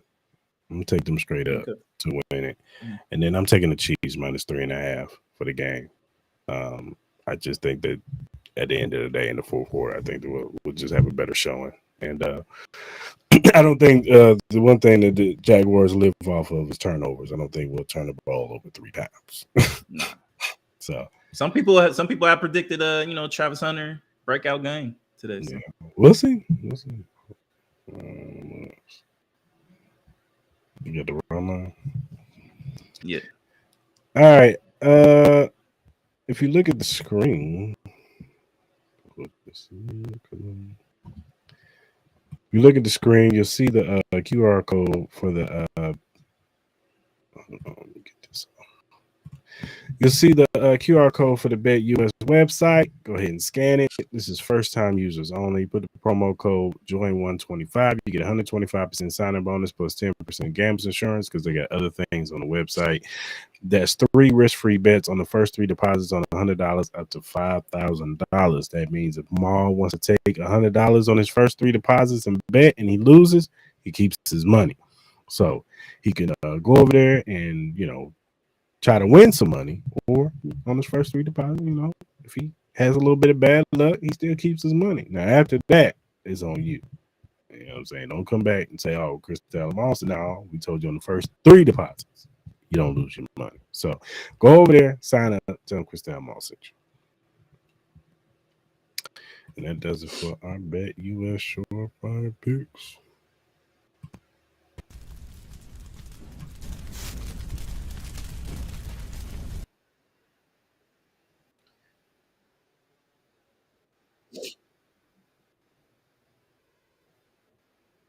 All right, man. Now college basketball has on the NCAA. It has been announced that the NCAA basketball tournament is reportedly supposed to expand to 76 teams for the 2026-2027, with a new 12-game opening round played at 2 sites to determine the final teams in the main bracket. This potential expansion has faced significant pushback from the broadcast partners and some analysts who believe it would dilute the tournament's quality and value, though others argue it allows more deserving teams, particularly from mid-major conference, a chance to compete. Maul, do you agree? I think this is unnecessary. There's only so many good smaller conference schools that come out that potentially could get in. Maybe it gives UNLV a better chance, I guess, to kind of get into the tournament, I guess, you know what I mean? Because we haven't gone in there in a long time, and I honestly don't really know how our basketball team is going to do this year. I haven't really been paying attention to the recruiting and all that, but it's kind of inevitable. It kind of equates to, I think, the college football is going to be the next one that kind of gets expanded. I think that could easily probably go to 16. They're just trying to get more more marketability, more TV dollars, pretty much. They're trying to get more media dollars and stuff like that. But, this really does nothing for me. It's just going to be another set of more games that we're going to get on Tuesdays. This is going to make it a little bit longer and expand the tournament by another week. So, it is what it is. But, hey, more stuff to bet on. So, for degenerates, should be happy. Yeah, man, I don't get it, man. I don't know what it is with people, and I mean, outside of just, I know I get it, it's money, but it's also just puts a stain because it just goes to that everybody gets an award type deal. Like everybody gets in a tournament, nobody loses. What happened? Like it just, I agree, it dilutes the whole thing of the tournament. Take care of business in the regular season, and you get in the tournament. That's simple. Mm-hmm. I don't get why that's like that is just so bad. Like, not everybody deserves to get in. Everybody don't deserve to get in the club. Everybody don't deserve to get in the tournament. Yeah. I'm sorry. You're not good this year. You didn't deserve it. I'm sorry. If UNLV has a bad record, I don't want to see them in the tournament just so that they get smacked by Gonzaga. Mm-hmm. I want to have a little bit of glimmer of hope to say, oh, my team balled out this year. They deserve to be in the tournament. Yeah, they're the 15th seed or whatever how many seeds it is. And we're facing the number 1 seed. But hey, they be playing really good ball. We have a good chance. I don't want to see us getting in the tournament off of technicalities. Yeah. And then it's just all it's going to do is bleed over to college football. And they're going to add this 16-team tournament. And then they're not going to be happy. Then the such and such team is not going to be happy with the 16 team. And then we'll move to what? About 20 teams. Then it'll be 24. And then in college basketball, we're going to get to 100 in about 10 years. Yeah, so man, I don't know about that. I think this got to be the end of that. I think this will be the end. We'll see. We'll see. I think this will be the end of the expansion talk. You can't go higher than this. After that, you're really diluting shit. You might as well just, you got the NIT tournament, all that. You might as well just ingratiate everything and just have one big ass tournament for everybody. Yeah, I just don't. Yeah, go to the NIT. That's what the NIT is for. You got the NIT for. Go there. That's what I'm saying. Go to NIT. And the NIT tournament is cool. Like, I'm not even mad at the NIT tournament. It's another tournament for these college kids to have more opportunities to show their talent for these pro leagues and scouts and stuff like that. And, have a tournament to, see, win something. You know what I mean? Like, it's still a competition award, for you going through a tournament through the second tier of college teams, but you don't need to add more to this NCAA tournament. It doesn't do anything for that. Yeah, I guess, man, I don't get it. It is what it is. We all know at the end of the year, the teams with, that we all know and come to love are going to be the ones at the end. Yeah. Whatever. All right, Mo. I came across this little graphic of options. What professional sports career would you want or do you want? if you were a professional football player, basketball player, I'm going to pull this up. So, which career would you choose? Option A, 15-time All-Star, 3-time MVP, 5 playoff appearances, 0 championships. Option B, 0 All-Star, 0 MVPs, 12 playoff appearances, 5 championships. Option C, 5 All-Stars, 9 playoff appearances, 2 championships.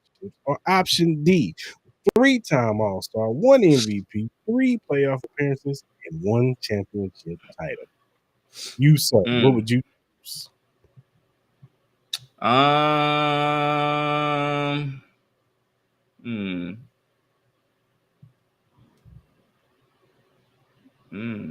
a good question. I would probably take.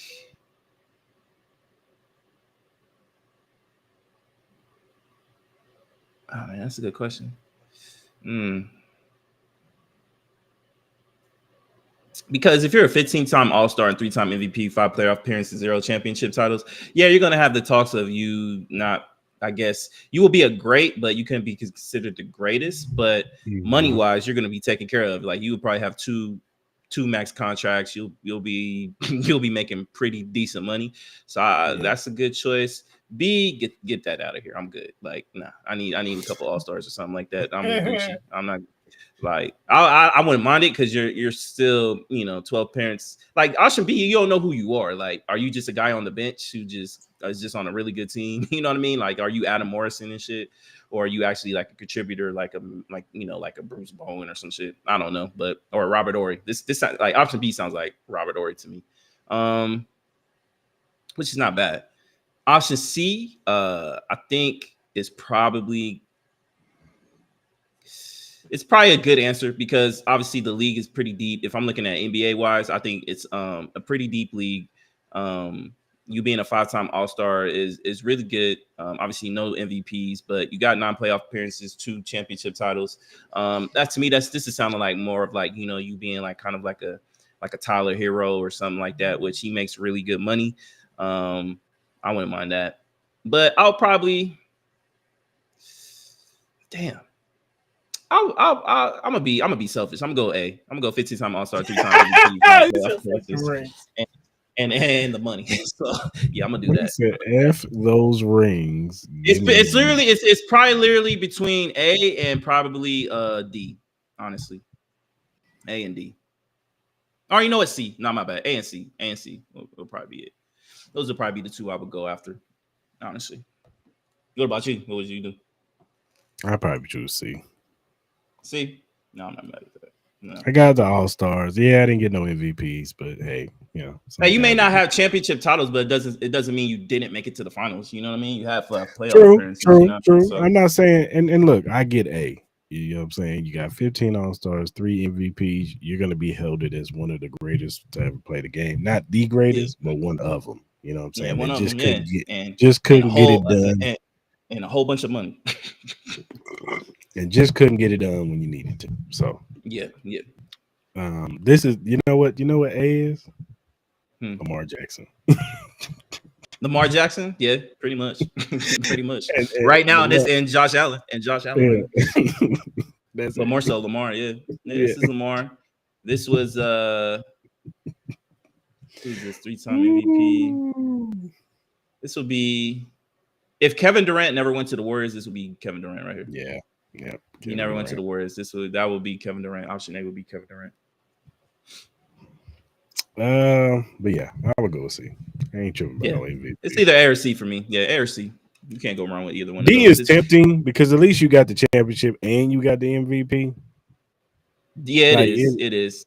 Like option D is Dirk Nowitzki. Like option D to me, if you added like a couple more playoff appearances, I would probably take D, low key. It's just that 3 playoff appearances. That sounds like, bro, like you're a good player. To me, that sounds like you're Kevin Garnett, which is not a bad career, but you know what I mean? Like, you were with the Minnesota Timberwolves. You really didn't do that good. You had a couple playoff appearances, one, you know what I mean? And maybe you got traded. Cam Newton. Ashton D is Cam Newton. He didn't get a championship though. That's true.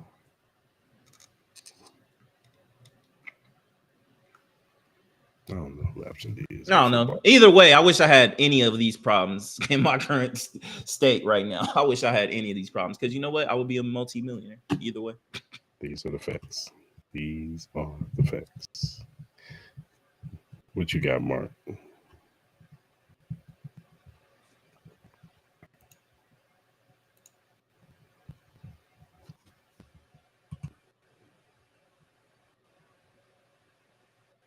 He said, "Hey, you're a Hall of Famer." No, you're off. Yeah. A few more All-Star appearances, and option D is Anthony Davis. That's true. That's true. That is AD. That is AD. AD got what? He got one. Yeah, he got one. He got one with the bubble. Yeah, that is him. All right, man. Let's talk a little NBA playoff race right now. Hold on.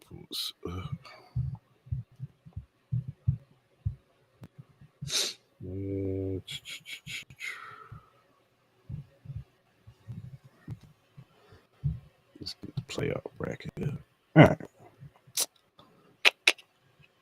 So you got the Tigers and the Mariners right now. They're tied up 1-1. They play tomorrow. Then you have the Yankees and the Blue Jays. The Blue Jays are up 2-0. They've been smoking the Yankees. This is like it's about to be over. The Dodgers are 1-0 up against the Phillies. They played today. And then you have the Milwaukee Brewers who are up on the Cubs, and they also blew them out in their first game too. So how you feeling about the playoffs so far? Who do you think it should be the favorite right now? To win the whole thing? Mm-hmm. Favorite to win the whole thing? I'll probably just say the Dodgers. You know, they are the defending champions. Especially off that game one, the game one they should have lost. Like I think that spells bad news for the Phillies, but I think it should technically still be the Dodgers.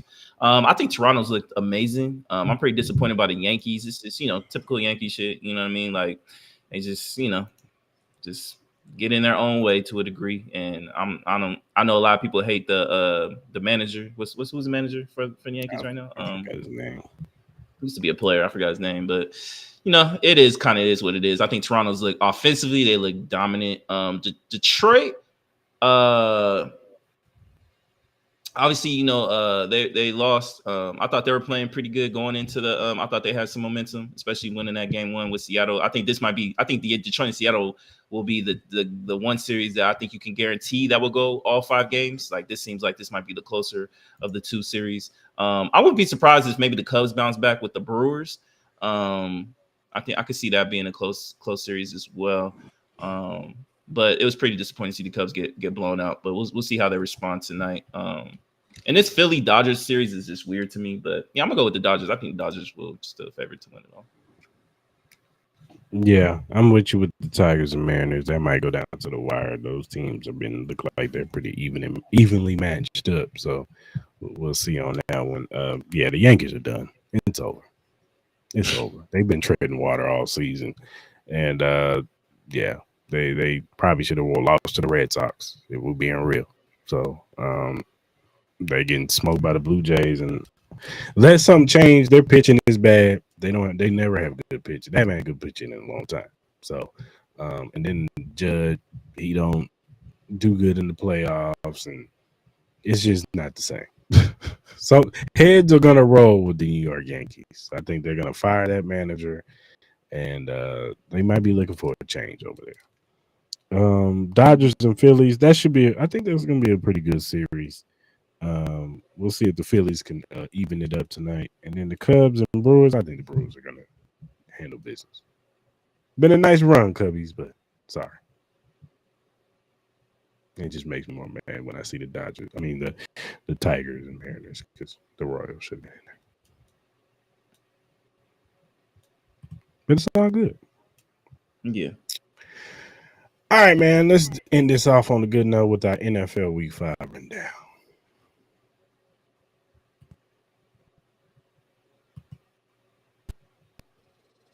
All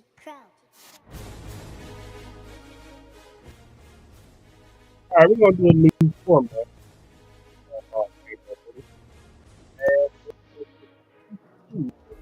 Check this past weekend.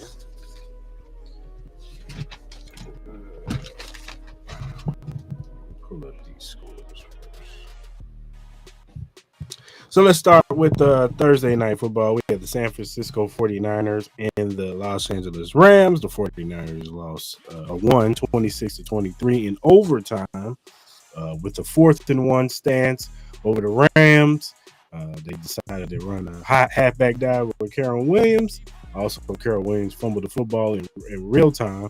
They probably would have won them the game. I think the Rams shot themselves in the foot numerous times, and especially with a 49ers team that's pretty much playing a bunch of backups. Kendrick Bourne probably had the best game of his life. Mac Jones was amazing too. But I got a couple questions. The first question, San Francisco 49ers. Is Mac Jones really QB1 over Brock Purdy? Yes, he is, but he won't be because of that contract. So he should be, but no. And then my question with the LA Rams, can they get out of their own way? It's just 2 games. Well, you had the Philly game, but they had the block field goal. They probably should have won that game. And then you had this game. You should have won this game. I'm sorry. So no disrespect to 49ers, but y'all had injuries left and right. And Matthew Stafford, especially in the second half, Matthew Stafford was broke. I'm still mad that you didn't get a touchdown to Devontae Adams, but they were rolling. And then a couple of fumbles here and some bad luck. It's just like they shoot themselves in the foot. They can't get out their own way. And if y'all want to be contenders, can't be shooting yourselves in the foot. So that's my only question with the Rams. Rams. Like obviously they gotta clean some stuff up. Obviously, these timely turnovers and stuff like that, and obviously the miscommunications on the special teams. Like obviously those are things that can be cleaned up. I think this team is still really good. Obviously my main concern is just obviously just keeping Matthew Stafford health upright, but I think they'll clean some stuff up. Sean McVay's too good of a head coach, but I don't know, man. I think the 49ers, man, have really impressed me. I think if they can find a way to get healthier, obviously they're not going to get Bosa back, but maybe they can be on the trade market for maybe a piece. I know there's rumors already about Max Crosby and stuff like that. So Hendrickson. Yeah, Trey Henderson. Obviously, people are bringing up rumors about maybe Max Crosby being available for trade. I don't see that happening, but you never can snooze on that. But you know what? I think the 49ers, man, if they can get healthy, maybe find a way to get Brandon Ayuk back. I know there's kind of conversations of him still not being ready yet, but maybe he can come back at least by November or something like that and kind of get in a rhythm before the playoffs, man. The 49ers are going to be a scary squad. But, Brock Purdy, what's up? You going to live up to that contract or not? Yeah. We had the early 6:30 in the morning game in London. The Minnesota Vikings went against the Cleveland Browns. My question for the Vikings is Carson Wentz enough? Yeah, I think he is. As long as he don't turn the ball over, I think Carson Wentz has all the capabilities of. We see how this offense looks. Like this offense looks a lot better with him behind the center than JJ McCarthy does. Like I don't think that. Like, look, I don't know. But at least me personally, I don't think that JJ McCarthy injury was this bad for him to be out this many weeks. So I don't think it was that bad. I thought homie was originally gonna miss like 1 game. Next thing you know, my man is just nowhere to be found. So like I just low key think Kevin O'Connell was like, you know what, our team is too good. You're not enough. They look foolish because they got rid of Sam Darnold, they got rid of Daniel Jones, and both of those guys are balling right now. You got rid of 2 quarterbacks that you had last year that are balling. That both of their teams are looking really good.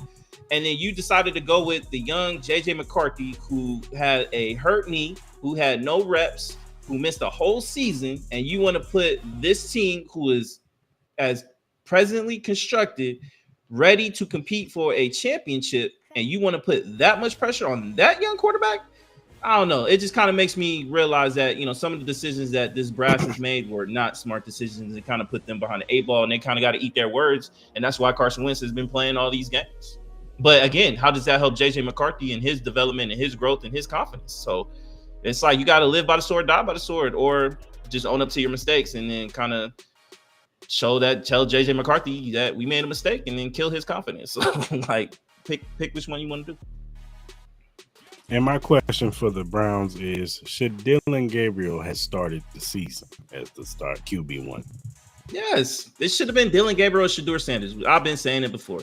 The Joe Flacco had no business starting this team. Like, you didn't have expectations of winning the Super Bowl, even though this defense is Super Bowl caliber.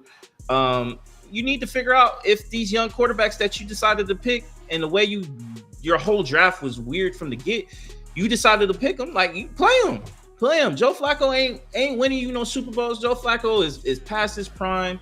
Like, respect to him. He needs to just go be a coach or something. Be a QB coach or something.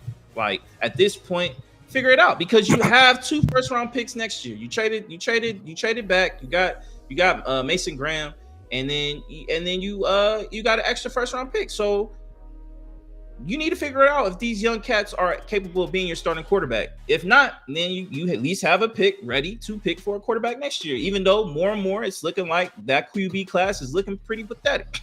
So, you know what I mean? Don't look too good. Gotta hold Carson back there. The Texans mud stomp the Ravens 44-10. This was, kind of on par for the course. But I ask you, Mal, was this the spark that the Texans need on offense?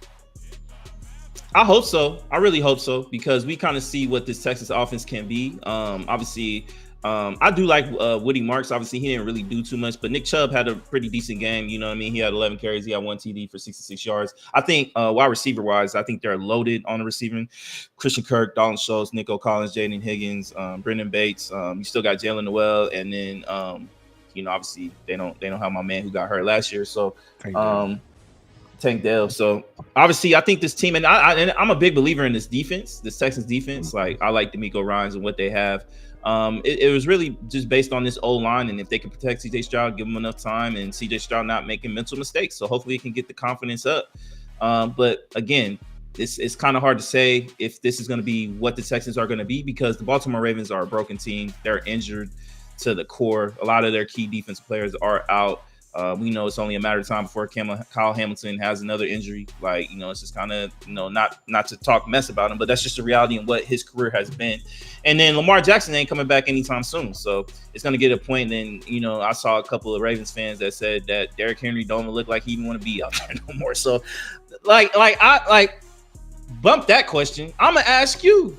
I asked you this a couple of days ago. You gave me a BS answer. I want you on record. I didn't give you no BS answer. Who should the Ravens trade Derrick Henry right now and focus on next year? Yes, they should trade him. Go trade him. And who should be calling for Derrick Henry and this current state? Everybody. My Chiefs should be calling. Give me your top 3. Give me your top 3 teams that should call for Derrick Henry right now. Trying to think who needs a running game. Steelers. Steelers. New England. I like Trevion Henderson. I get you. Unless if you're going to get rid of Ramondre, yeah.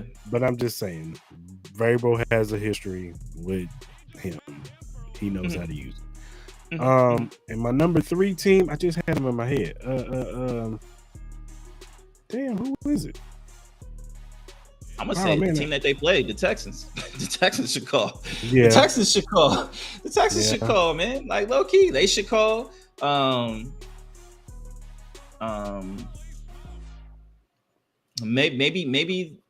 I don't know if you like RJ Harvey like that. Maybe the Broncos. Maybe.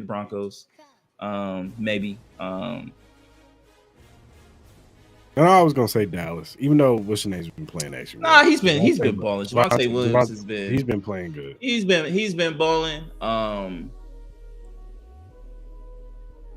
know. I don't know. Honestly, I think the main team would probably be the Steelers, Texans, and maybe the Broncos. But I think they like RJ Harvey, so I'm still throwing New England. Yeah, I want to be mad at New England. And then I ask you, with the Ravens, when does Zach Orr get fired? Defensive coordinator. I don't know, man. I think it's kind of tough. Like, you lose your dominant inside guy for the rest of the year. You know what I mean? They haven't been playing good. They weren't even playing good even when he was available. So, I don't know. That's an interesting question. I think they might. I think they might give him another year, man. Especially with everything going on, maybe they'll give him another year. I think they're kind of loyal to who they have on their staff to a degree. We saw how long they were with Todd Monken, so. That's who I was thinking of, Chargers, because what's the name just got hurt. Amari Hampton got hurt, and he's gonna be out for a while. So he got hurt. He got hurt yesterday. Yeah. Mm-hmm. Damn. We'll get to the Chargers. I ain't gonna get ahead. Yeah, we got hurt yesterday. The New York Giants lost to the Saints 26-14. Jackson Dart, this team shot themselves in the foot a few times, fumbling the football. I saw Slayton had fumbled the football. He caught the ball and fumbled. Jackson Dart made himself fumble, and it swung the game for him. Spencer Rattler had a solid game. But I ask you, can Jackson Dart be the answer? I think he can. I think it's going to take him time. I think we got to get used to. Look, if you like Jackson Dart, you got to give him time to go through the growing pains. You know what I mean? Like not everybody's going to have a great year like a Jaden Daniels or first year CJ Stroud or turn into Patrick Mahomes. Like, you got to give these. If you're a firm believer in his talent, give him time to mature. Give him time. Like, it's going to be hard. Like, he's going to have his bump, his growing pains. You know what I mean? Like, he has some bad turnovers. There was one where he was running around and then just dropped the ball. Like, it's. I'm not really going to beat up the Giants too much. I do think they need to go in a different direction other than Brian Daboll. But you don't have Malik Neighbors. Tracy Jr. is hurt. Cam Scatterboo has been, he's been cool, but nothing like amazing. He got a couple good games. But I think overall, off the story with this game, I think you got to give props to Spencer Rattler. Even though Spencer Rattler is not putting up, enormous like 300, 400 yards and 5 TDs, I think he's been playing some clean football. A couple games that, they lost close, but they've been respectable, man. And they won some key games. I've been actually pleasantly surprised by how Spencer Rattler has been playing these last couple weeks. Well, trying to be a little bit. Hold on, man. I gotta ask you the question on both sides, man. And that was my question. Is Spencer Rattler good? my bad, bro. I'm still getting used to this new format, man. My bad. I apologize. I was rambling. You should have just told me to shut up, bro. No, I don't know better. You're gonna ask questions for both sides. I get that. Yeah. No, but it's my cool. bad. No, but it helped out. You said way into the right question. You know what I'm saying? You on point. You on point. My bad. But yeah, just as far as the Giants go, man, look, like you said, you lost your number one option in Malik Neighbors.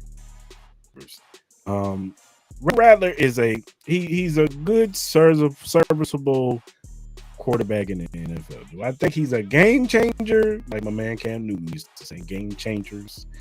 No, I don't think he's a game changer. But I think if you get the right pieces around him, like the Saints, they got some pieces. Chris Olave, Rashid Shaheed, and Juwan. I think his name Juwan Jennings and Alvin Kamara. If you got some pieces like that, good offensive line, I think he can do some things. I do think he can do some things. I think he has the arm talent to do it. I think he has the good athleticism to get away from certain sacks and stuff like that to move the offense. Shout out to my homegirl Hollywood. She can't stand. She can't stand. She hates the Saints. But yeah, I just think that, I think they got some pieces around them. But do I think they would, win this division? No. But I do think they're going to be one of those tough, scrappy teams that is going to be a hard out. I will say that, even though they did get blanked in one game. But still, when everything is going their way, more times than not this year, they've been in some dogfights outside of one game. They've been in some dogfights. So let me ask you a question. Who do you think gets traded? Who you think out of all these three players gets traded first? Alvin Kamara, Cameron Jordan, or Chris Olave? Chris Olave. Why Chris? Because Alvin Kamara does not want to leave. He said he wants to retire. I think Cameron Jordan is the same boat. I don't think he wants to leave. I think he wants to retire at Saint. And so I think they're going to honor that. And I think they'll trade away Chris Olave because I think they'll be like, well, we got Rashid Shaheed. We can add another wide receiver. Wide receivers are a dime a dozen nowadays. You can get one. Yeah, they're like everywhere. Yeah, they're everywhere. You know Yeah, what I'm they're saying? everywhere. Yeah. I can give me another wide receiver in the draft or in the free agency next year. So if Chris want to leave, or we can get while the iron is hot, we can get something for Chris Olave. So why not? You know what I'm saying? Let me ask you. I'm gonna ask you the same thing I asked about Dagger here, and give me your top 3 teams that Chris Olave they should call for Chris Olave. I think that the Patriots should be on the phone. I think that the Steelers should be on the phone because they need a number 2 to DK Metcalf. Damn, who's missing a wide receiver? Buffalo Bills. I think the Buffalo Bills should be on the phone. And we'll talk about them in a minute. But I think the Buffalo Bills, they need another playmaker. They need a dude that can give me time and crunch time. I can throw you the football. That's what they need. I think the Commanders should look into it too, depending That's on another the situation team. with Terry McLaurin. I don't know how that thigh issue is gonna be handled, but I think that's another team that should consider maybe Chris Olave. Yeah. All right. The Denver Broncos upset the Eagles 21-17. There is still disarray with this Eagles offense. The Broncos capitalized on a couple of missed opportunities from the Eagles, and they end up winning 21-17. My question for the Denver Broncos: will the real Bo Nix stand up? Is it the guy that we've seen not play too good, or is it this version? Yeah. I don't know, man. Bo Nix is an interesting guy. Like I think he's talented, but hey, hold on before you start. I will say this: yesterday he put a move on somebody and shook them out their ankles. Nah, Bo Nix got talent. Yeah, Bo can move, and we all know he has arm strength. Like he has arm strength like crazy. Obviously, he don't make mental errors, turn the ball over. I actually think this Broncos offense ain't bad. You know what I mean? I think J.K. Dobbins has looked. Cortland Sutton was giving Mitchell some problems yesterday. I'm just gonna say that. Yeah, he was. Cortland Sutton been looking like a top. The receiver that people have been expecting him to be. You know what I mean? I know he has some inconsistency with his games at times, but I think Cortland Sutton the last couple weeks has looked really good. J.K. Dobbins, we all know if he could just stay healthy, we all know how amazing running back he can be. And then obviously the young talent in R.J. Harvey as he kind of gets, groomed and becoming a better pass blocker and a better player in the league. I think the Broncos got a shot, man. You know what I mean? I know we talk mess about Sean Payton all the time of him being the QB whisperer and the greatest OC of all time. You know what I mean? Like, there are times where I did love the aggressiveness call, especially going for 2. You know what I mean? I thought that was really key. Kind of show no fear going up against this Eagles team that we all know is ultra talented, and this defense we all know is really good. You know what I mean? When they get their stuff together and they stay healthy. Nick Bonito needs to be talked about more.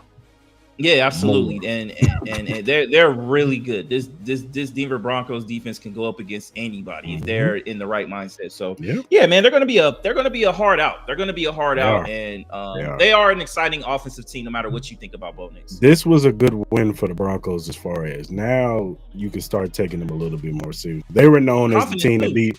They were known as the team. They were the good team that beat bad teams, but didn't show up against the other good teams. Now this win is a good for them. This was good. They could build on it. Great confidence builder for sure. But my question for the Eagles is, what is your offensive identity? Because last year we talked about this more. They had the same problems last year, but you know what the outlier was last year? Saquon Barkley was the outlier last year. He was putting up numbers. So the misses to A.J. Brown and the misses to Devontae Smith, they were swept under the rug because Saquon was having a historical year. He ain't having that this year. And so, and this team is looking like the team that came off of the Super Bowl loss, not the team that went into. I'm talking about that team that they just limped around. The offense didn't look right because they just changed offensive coordinators. Shane Steichen had left, and it just looked like they had no identity. And once again, 6 touches for Saquon was weird. I agree with you, Mark. What is your identity? It looks like this offensive coordinator is so like being influenced by the outside noise of get AJ Brown the ball, get Devontae Smith the ball, get the ball to Saquon. It will open up so much more for y'all offense. Do what worked with your last year. Yeah, you were winning games and y'all were feeling good. But I asked you, Mom, where's the identity? Well, last year they were averaging 4.9 yards per rushing attempt. Now this year they're averaging 3.5. Now I don't know if it's I know they've been having a couple injuries on that offensive line, so maybe they don't. The offensive line hasn't been kind of like the way it used to be. You know what I mean? But obviously they got to give Saquon the opportunity to get the ball more. I get it that AJ Brown, he wants to be kind of like the league catalyst for this offense to be known as no, go ahead. Hey. My man AJ Brown told Devontae Smith, you ain't catching that ball on the Hail Mary. He tackled Devontae Smith. Devontae Smith had a chance to catch that ball. And he tackled him. You ain't catching shit. If I ain't catching that, you ain't catching. Yeah, I'm gonna be honest with you. It's looking more and more likely, and I've been seeing reports too that I think the probability of AJ Brown getting traded this offseason is looking more and higher by the week, because I think it's getting to the point where we all know AJ Brown can be one of the best receivers in this league, but it gets to the point where when you're winning games and you're still complaining, you're being a distraction to this team, and you're doing weird stuff like the Hail Mary stuff and just the subliminal LeBron text messages and IG messages and stuff. It's not really a good look, especially where this team is currently at. And there's a lot of big personalities on this team, whether it's offensive line, D line, cornerbacks, receivers, running back, quarterback, head coach. It's just too much to deal with. And then we talked about it earlier, especially when we talked about Chris Olave. There's a lot of young receivers that are coming in this league that you can replace. You have Jahan Dotson, you got Devontae Smith.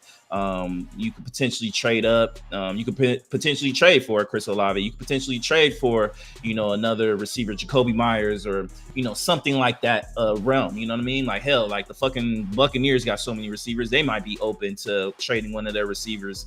You know what I mean? So, I think this is the last year for AJ Brown. I think the writing's on the wall. Yeah, I agree. I think the Eagles will be fine though, because they're going to get a win against the Giants, so they'll be fine. I think Saquon's going to go off against the Giants. I could see that happening too. I can see that too. All right, man. The Dallas Cowboys put the beats on the Jets 37-22. Dak Prescott is looking like he's rolling. They're looking at him as an MVP candidate right now. But I ask you, are the Cowboys a playoff team? I'm not mad at the conversation. Obviously, they do. They definitely need to get CD Lamb back. I think he'll probably be back in a couple weeks if they can just hold the course. Like, let's see their next couple games. They got the Panthers. I think that's an easy win. The Commanders can be up and down. Then you got a big game against the Broncos at Denver, and then you got the Cardinals and Raiders before you hit the Eagles game, and you can get to the meat of your schedule. I think it's a possibility. Before you get to the Eagles, Chiefs, and Lions part of their schedule, and Vikings and Chargers and Commanders, that's a mean ass stretch. Goddamn. I think from the Panthers to the Raiders, I think you got to go. I think you got to go at least 4-1, maybe 3-2, maybe 3-2. If they can go 4-1, I think they got a strong chance to make the playoffs. But it's going to be tough once you get to the Eagles. I'm sure the Eagles will probably get their situation stuff going by then. Obviously, the Chiefs, they'll be healthy. They'll have Rashid Rice. They'll be healthier than they've probably been all season. We all know what the Detroit Lions can be. And then, obviously, Minnesota, they're going to be a tough game no matter who's the quarterback. And then the Chargers, if they can just stay out that ER room, like they're going to be a good team. You know what I mean? But it's looking more impossible. But I think they got a chance. I think this is a good question. Like, I don't know if this is too soon, but my question to you is, who is the favorite for MVP right now? Do you think Dak Prescott is the favorite for the MVP right now? I think he's up there. I still would give it to. I think I would still give it to Baker right now. Yeah, I was gonna say I think Baker Mayfield is the favorite. Me personally, I think Baker's the favorite only because he's doing. Both of them are doing with less, but I think he's doing more with less. Mm-hmm. Like you know what I'm saying, like especially on the defensive end. You know what I'm saying? They've lost their best, one of their better defensive tackles. He's doing it with a makeshift. Like, yeah, he got Wirfs back, and Tristan Wirfs probably the best, one of the best left tackles, not the best left tackle in the league right now. But then I think they lost their right tackle. So and somebody on one of their guards, I think. And then they ain't got Mike Evans. You're getting Chris Godwin just back. Amiga Boogie. You might as well just pin him in as offensive rookie of the year. Just that's sold up right now. Yeah, that's sold up. My man is balling this year. But yeah, it's. I think it's Baker. I think it's Baker right now, but it could change. It could change. Sure. It's week to week. They right there. Dak is playing his best ball. That's why I say you might have to give Brian Schottenheimer a little bit of the credence. Like maybe we're wrong. Maybe we're wrong with Brian Schottenheimer. Yeah, we'll see. We'll see. Obviously, they did play against a terrible Jets team, so let's relax. Let's relax. We'll see what's up. You're right. And I asked you, with the Jets, is Aaron Glenn a one and done coach? I hate to say it. I think you got to give him another year. I don't think it's fair to fire a head coach after one season. I know it's been bad. But again, I was never a fan of Justin Fields being the starter of. I get it, he's a very athletic quarterback, but he has his limitations as a quarterback at throwing the ball. I'm gonna say this, man: free my man Breece Hall and free my man Garrett Wilson, please, because these two guys deserve to be on better situations. I know Garrett Wilson is tired. Garrett Wilson can easily be top 5 best receivers. He's that talented. He's that talented. And he hasn't had a consistent quarterback who can get him the ball. I think he deserves to be free from the New York Jets. I think he needs to go elsewhere. I think there are plenty of teams who can use Garrett Wilson, and he would just take them over the top. But you got to free these two guys. But the Jets are bad. They're a bad team. They lost their defensive identity. Do you know what I mean? Quentin Williams, he's been kind of like out of sight, out of mind. Sauce Gardner has been kind of out of sight, out of mind. It's bad, but I would give Aaron Glenn a chance to rebuild that program for the New York Jets and not just make a rush decision to fire him after 1 year. I don't think it's fair.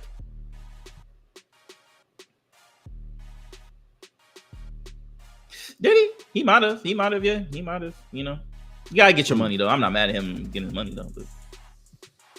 Yeah. All right, man. Where we at? Sorry, man. Your Raiders lost to the Colts 40-6. It's not looking too good right now for Geno Smith. You're the Las Vegas Raider correspondent right now, so I ask you: is it Kenny Pickett time?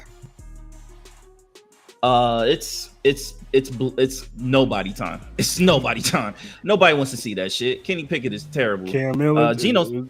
What's his name? I would rather see Cam Miller at this point. Honestly, I don't need to see Kenny Pickett. Kenny Pickett is not doing anything for this organization. He's not moving the needle. He's not the future. Geno Smith is fucking terrible. Excuse my language. We're a waste of an organization. Like, what are we doing? Like, we have an old turd in fucking Pete Carroll who is just old and beyond his years. He doesn't need to be the head coach. Another situation is Spytek trying to make weird decisions in the draft, keep trading back and passing up great talent where we don't have no depth. We have some young guys. Our defense is tried. Max Crosby looked like he's over wearing a goddamn Raiders jersey. Like, we look pathetic. Like, that was the worst showing as a Raider that I've seen in a very long time. They look like they don't want to be out there. This team looks like it doesn't want to be out there. Our star tight end is hurt. You played him through an injury that he didn't need to really play through. So now he's going to be out for the next couple weeks, probably up to a month. I wouldn't be surprised if they put him on IR. We don't have Michael Mayer. You refuse to put JPJ in the center position because our offensive line still looks terrible. We look like the worst organization. Like, the Titans got to win. Like, we are terrible. Like, we have no identity. You have Chip Kelly, who's overrated as a coordinator. He can't do nothing. He's over here worried about Ashley Genty's goddamn running back pose and rather actually giving him the goddamn ball. Geno Smith can't stop turning the ball over. Like, this, I'm tired of this team. And you wonder why nobody wants to fucking go to these games. Like, why are we going to invest in a team that's terrible? And Raider fans, stop talking about, oh my God, I missed the fucking Oakland Coliseum. That dirt piece of shit stadium and that atmosphere still didn't get us wins. It still didn't get us wins. So, like, at the end of the day, miss me with all that bullshit about Oakland and this and that. And that's no disrespect to that city, but that's your goddamn politician's fault why the situation is and the situation is in Oakland. But that stadium didn't do anything for us to get wins because we still weren't winning.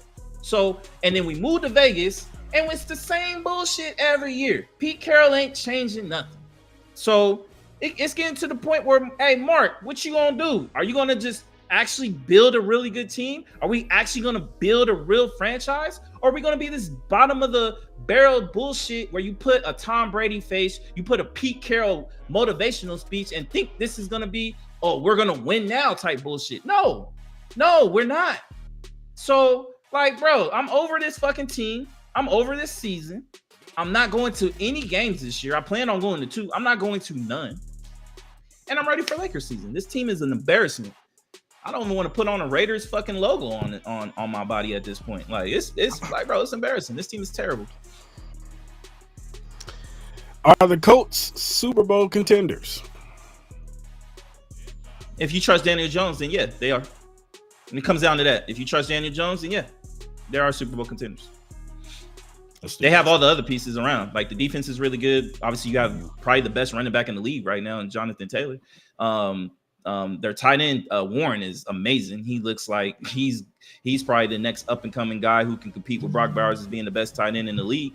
Yeah, it just comes down to Daniel Jones. For sure. Where we at? All right. The Dolphins lose to the Panthers 24-27. This game was kind of back and forth, but I think a couple of slip-ups from the Dolphins, and the Panthers end up prevailing. I ask you, will Tua be the QB for the Dolphins next year? No. I think this whole franchise is gonna get revamped. I don't expect Tyreek Hill to be on this team. I don't expect They already said that.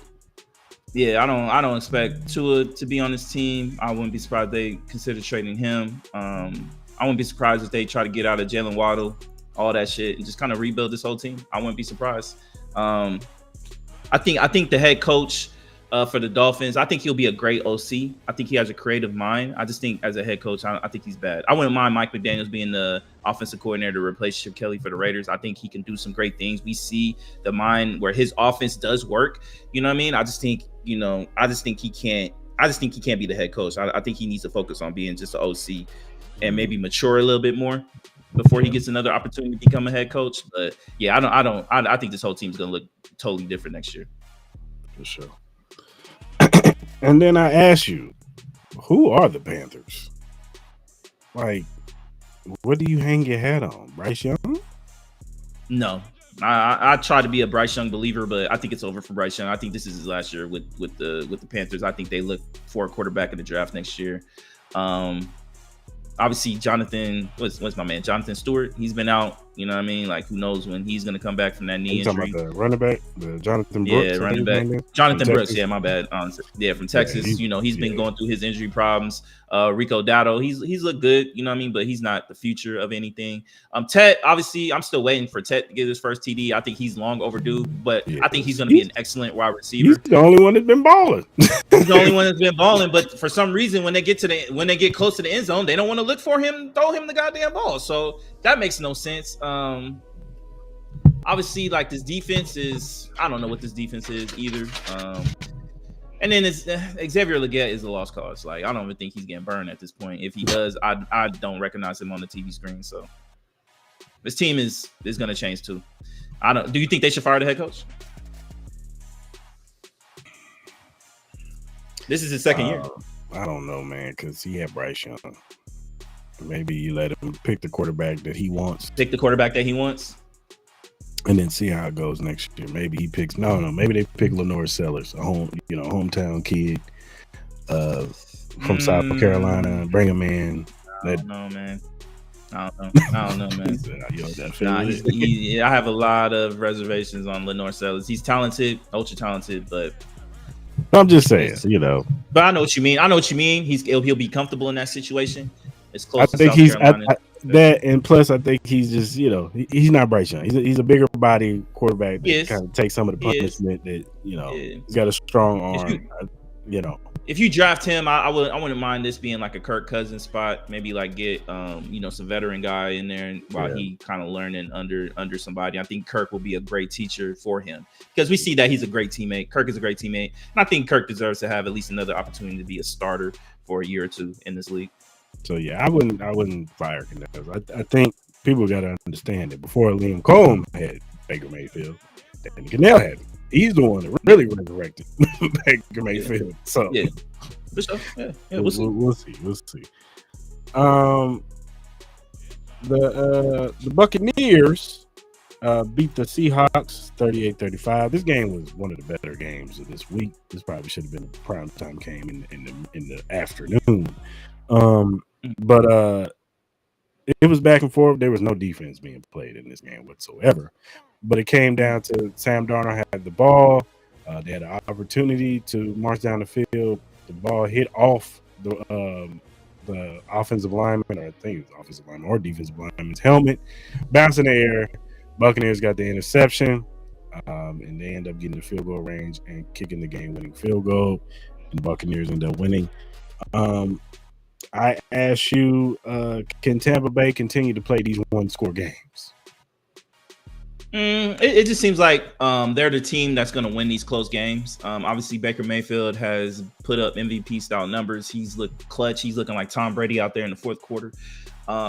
He's looked amazing. And obviously, they're not even really truly healthy at this particular point. You know what I mean? Like, they did get a couple guys back, but they're still kind of getting their feet underneath them because they've been out of, training camp and all that. Chris Godwin. Obviously, Mike Evans is out, but Emeka Egbuka, he's easily probably the favorite to win Offensive Rookie of the Year.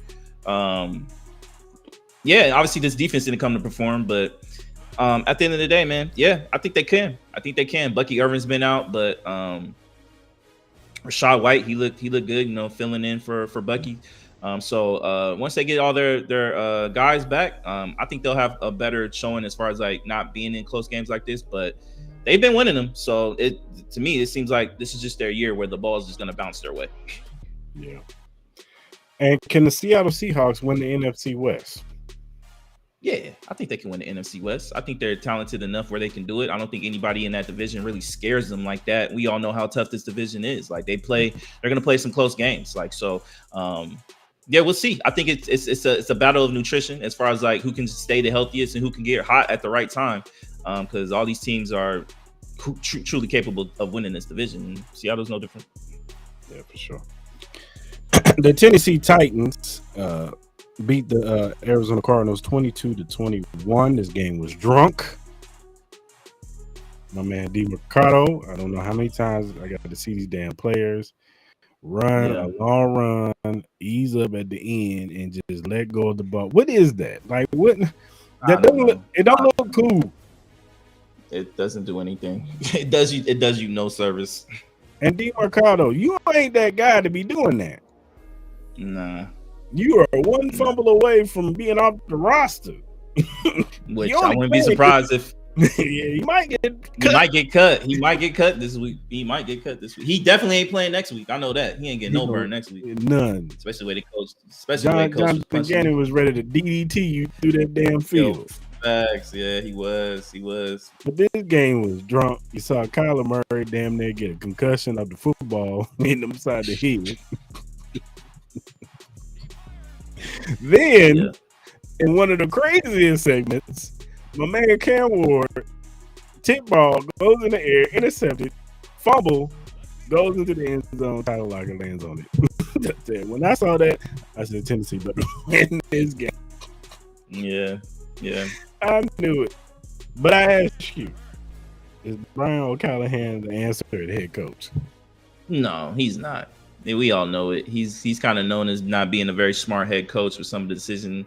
He hasn't put Cam Ward in the best situations as a young quarterback. And we haven't seen the progression that we needed to see from Cam Ward. You know, I mean, he still didn't look good yesterday. You know, he threw a bad pick that unfortunately just went their way in one of the weirdest plays I've ever seen. But yeah, man, nah. Brian O'Connell, they're gonna have a new coach next year. I wouldn't be surprised. And will Jonathan Gannon survive Kyler Murray? I think he will. I know the situation with my man Amari how you say his last name? DeMarcado. Yeah, I know it looked bad, but they were still up 21-6. Like they should have still won this game, even with that bullshit that happened. This is just they do dumb mistakes, and that is a reflection on this head coaching staff. Kyler Murray, this is his last year. He's not going to be a part of this team next year. Obviously, the injury to James Conner really hurt with that leg injury that he had. Prayers out to him. He's going to be out for the whole year. So we got to see what's up with him going into next year. But yeah, man, this team, they need to just kind of go on a new route with this quarterback. I just think it's time. And he might survive because he has shown some promises being a head coach, but you know, I'm not really too familiar with the ownership and how patient they are with their head coaches. But I think they will probably give him the benefit of the doubt more so than Kyler Murray, because I think the proof is just at this point, Kyler Murray is not the answer for the Arizona Cardinals right now. Yeah, I agree. The Commanders beat the Chargers 27-10. Jaden Daniels had a return. I think he had a really good game in this game. Justin Herbert had a couple costly turnovers, and especially that interception at the goal line that pretty much sealed their deal right there. And Jaden Daniels capitalized on a big touchdown in the end zone. So I asked for the Commanders, is Jaden Daniels enough to lift this team to the promised land? Yeah, we see it with Jane Daniels. Just him being on the field just opens up this offense. Even though he's wearing the big ass Stone Cold knee brace, like obviously he's still not 100%. And I love that little cute handshake that he had with his boo Juju. Yeah. But nah, just him being on the field just opens up that whole entire offense. And obviously they didn't even have Terry yesterday. I think Crosquet Moret is still trying to, I'm glad he was able to kind of have a breakout game. Everybody's been kind of waiting for him to kind of explode onto the scene because we all know what a kind of a talent he has. But as long as he can just stay healthy, get that knee healthier by the week, the Commanders have an easy chance to compete and go to the Super Bowl. We saw what they did last year, and this team is a little bit better. They got Deebo Samuel. This offense is way more explosive. I said hopefully they can get Terry back here soon. And this defense ain't that bad. They played a really good game.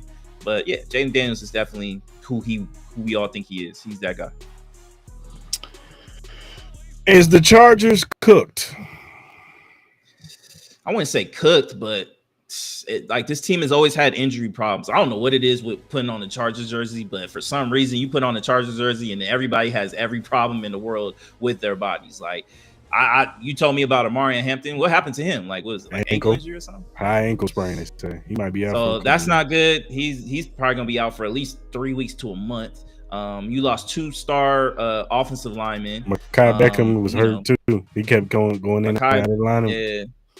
You know what I mean? Keenan Allen, luckily he's been, there, but he's had his injury problems. Derwin James has had he's been there, but he's had his health problems. Like, yeah, it's looking like, man, they just got to kind of like patch this thing up, man. If they could just find a way to stay healthy and maybe get a little bit more healthier, like the Chargers are going to be there. So, but I wouldn't say they're done, but it's getting tougher and tougher by the week, though. It really is. The Lions beat the Bengals 37-24. This game was not close at all. This was a beat down. No. The 24 is just the Lions just let up. They started playing soft coverage, and Jamar Chase started going off a little bit.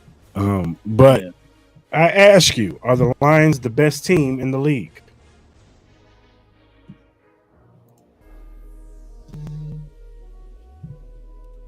Yes, they are. They are the best team in this league. I think they, talent-wise, easy. Obviously, this defense, I wouldn't mind if they got maybe another defensive end, maybe somebody to help with Aiden Hutchinson. But this team is good. This team is really good offensively, defensively. I think they're the healthiest they've been in a minute. I think the confidence level with this offensive coordinator has grown as the weeks have gone. I think they've all gotten more comfortable with the coordinator and what he's called, especially after that game with the Packers. Yes, they are the best team in the league currently, as stated. Yeah, they are. I agree with you. Should the Bengals have a fire sale? Yes, they should be open to trade T. Higgins, and I think they should be open to trade Trey Henderson. This team ain't going anywhere. We all know your star receiver is Jamar Chase. Play him, try to get him his numbers so he can get his incentives or bonuses, whatever the case may be. And then once he hits that, get him off the field and save him for next year, and pray to God that Joe Burrow can just stay healthy. I think it's becoming more and more of a conversation. If maybe, I don't know. Let me ask you, should the Bengals really start having a conversation about moving on from Joe Burrow? No, not yet. You already paid it. You paid him his money. Like, let him play out his contract, and then after that, you reevaluate the situation. But how many more injuries would you give him before you strongly start considering one more catastrophic injury? Yeah, it would have to be. If he has one more season in, and then we're moving on. We have to. Yeah, you can't stay at the best ability is availability. As talented as you are, sir, we can't keep doing this. We can't keep doing this, man. I'm sorry. Yeah, they gotta. No, go ahead. No, I was just saying, if it was, Lord forbid this happening, but this the same thing was happening to my Chiefs, I'd be like, yeah, man, Patrick Mahomes is talented, but can't stay on the field, man. Like, you know what I'm saying? Like, at the end of the day, man, you just gotta count your losses. But I give him one more season. Yeah, honestly, I would probably too. I just think they need to shed some cap. Try to get away from these contracts. They need to fix that damn offensive line. Yeah, no, that's what I'm saying. They need to just clear books. If they can try to clear books, if they can try to clear the T. Higgins contract, if they can obviously trade Trey ain't coming back next year, so you might as well try to trade him this year and try to get something for him. You know what I mean? Whether it's a third, fourth, or whatever the case may be, like just get something for him because there's a lot of teams that will take him right now. So yeah, have a fire sale. Like, if you got to get rid of Chase Brown, get rid of Chase Brown. If you got to get rid of T, get rid of T. Trey Henderson. The only person that should be off limits is Jamar Chase. That's the only person that's currently playing right now that should be off limits is Jamar Chase and obviously Joe Burrow. Those are the only two. Besides that, everybody else should have strong conversations about potentially just moving off. But we'll see because this season's over. The season's over. Yeah, for sure. And last night, the New England Patriots upset the Buffalo Bills 23-20. Drake May probably had one of his better games yesterday. Both teams were in the first half were just fumbling football, turning it over. We had our annual Josh Allen interception that he always throws, and they pretty much kept James Cook in check. And I've always said this. You've heard me say this, Mo. When he don't get going, this offense is in disarray, and it becomes, hey, Josh Allen make a play type offense. And they just don't win that way. They don't. They have opportunities to win this game. Yes, they did. But they're more effective when what's your name gets more touches and he's productive. And you limit the times you let Josh Allen drop back. You give him about 25 throws, and you let James cook. And that's the success for their offense. Because you see, when Josh Allen get thrown it 30, 35 times, you are at risk of him throwing it 2 interceptions and costing him the game. So, But I ask you, have the New England Patriots arrived? Yes and no. As the weeks go by, I'm more convinced that Drake May is the guy. I think he is the guy. I think he's made some great elite throws. There was a throw where he was getting dragged down to the ground. Somebody was literally on and won the defensive line, and he made an amazing play that got him the first down, one of the key first downs in the fourth quarter. I'm turning into a big believer in Drake May. I know I have my questions going into this year where I needed to see more, but I'm getting to that point where I'm like, yeah, Drake is that guy. The defense is the defense. I think that defense is amazing. I think Christian Gonzalez, if he can just stay healthy. He was amazing. If he could just yesterday. if he can just stay healthy, he's one of the best cornerbacks in the league. I think he's competing with Patrick Surtain as being one of the best in the league currently, as stated. This defense is going to be fine. Mike Vrabel is going to have that defense rocking. The only concern I have is just the running game. Like they got to find some consistency in that running game. Whether it's you're going to make a choice with Trevion Henderson, or you're going to make a trade or something like that. You got no choice now because what's name out for the season? Who? Antonio Gibson. He got hurt yesterday. Yeah, I didn't know that.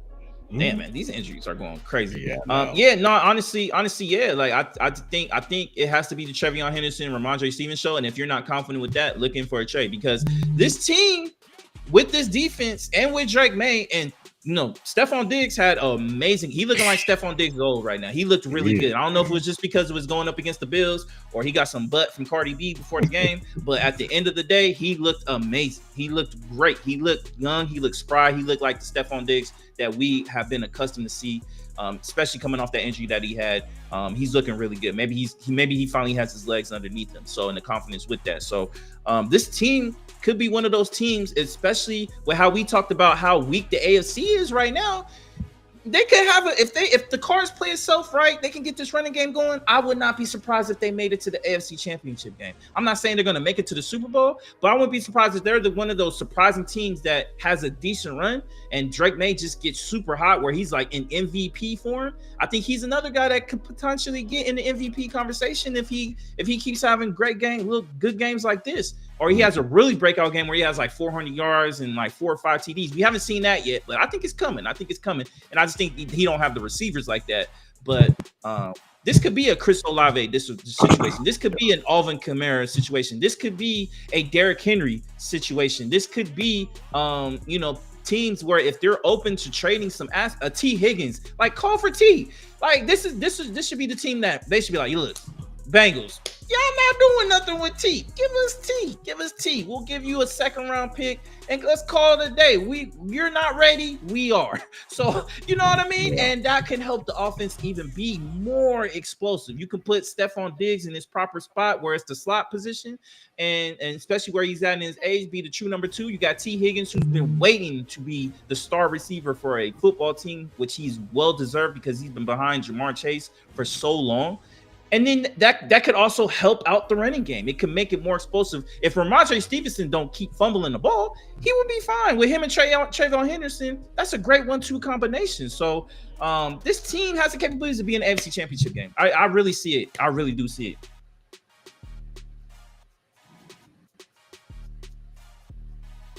it. What's the big game? Who they play? Who the Patriots play? Let's see who the Pacers play.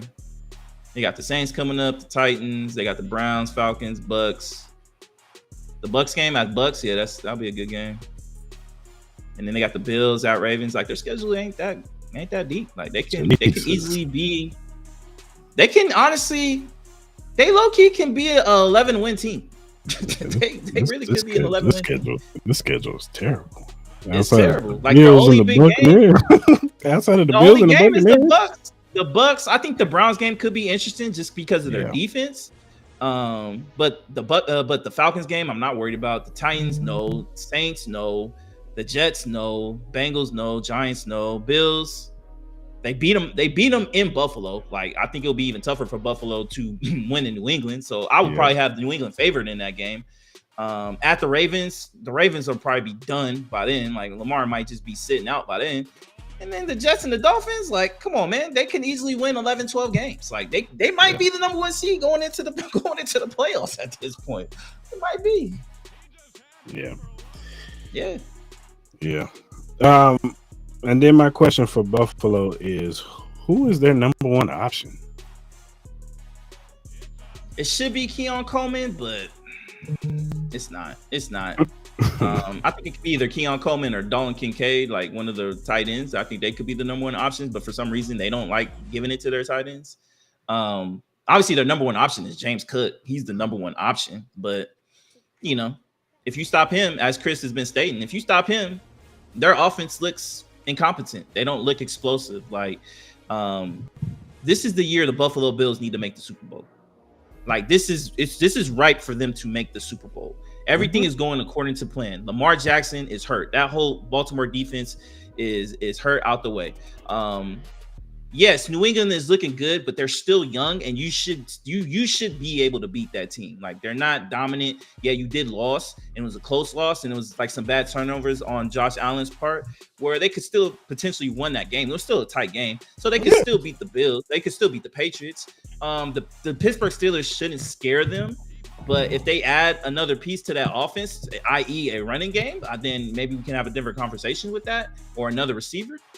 But the only team they really have to worry about, and then we did say the Chargers, but they can't stay healthy at this point, so I can't even put them in the conversation. The only team you need to worry about has been your kryptonite the last 3-4 years, and that's that ugly ass hat that my man is wearing on in the Kansas City goddamn Chiefs. That's the main team. Look, the writing is on the wall. No matter what I say about the Patriots and all that, the writing is on the wall. We all know we are getting a Buffalo Bills, Kansas City Chiefs playoff game, whether it's in the second round or whether it's in the AFC Championship game. And this is going to be the last and final season where Josh Allen has to prove that he can go and beat his fucking nemesis and Patrick Mahomes. Like, the Buffalo Bills should be all in. They should be looking for trades to get explosion on this team, whether it's a Chris Olave, something on that wide receiving core. Add some pieces to that defense, go all in, because this is your year to make it to the Super Bowl. The cards are right there. The only team you need to worry about is the fucking Kansas City Chiefs, because you know what? By the time that happens, they're going to have Rashee Rice. They're going to be a little bit more healthier. I still think Kansas City has some holes, no matter if they do get Rashee Rice back. I'm still not confident in that O-line, and I'm for damn sure ain't confident in that running game.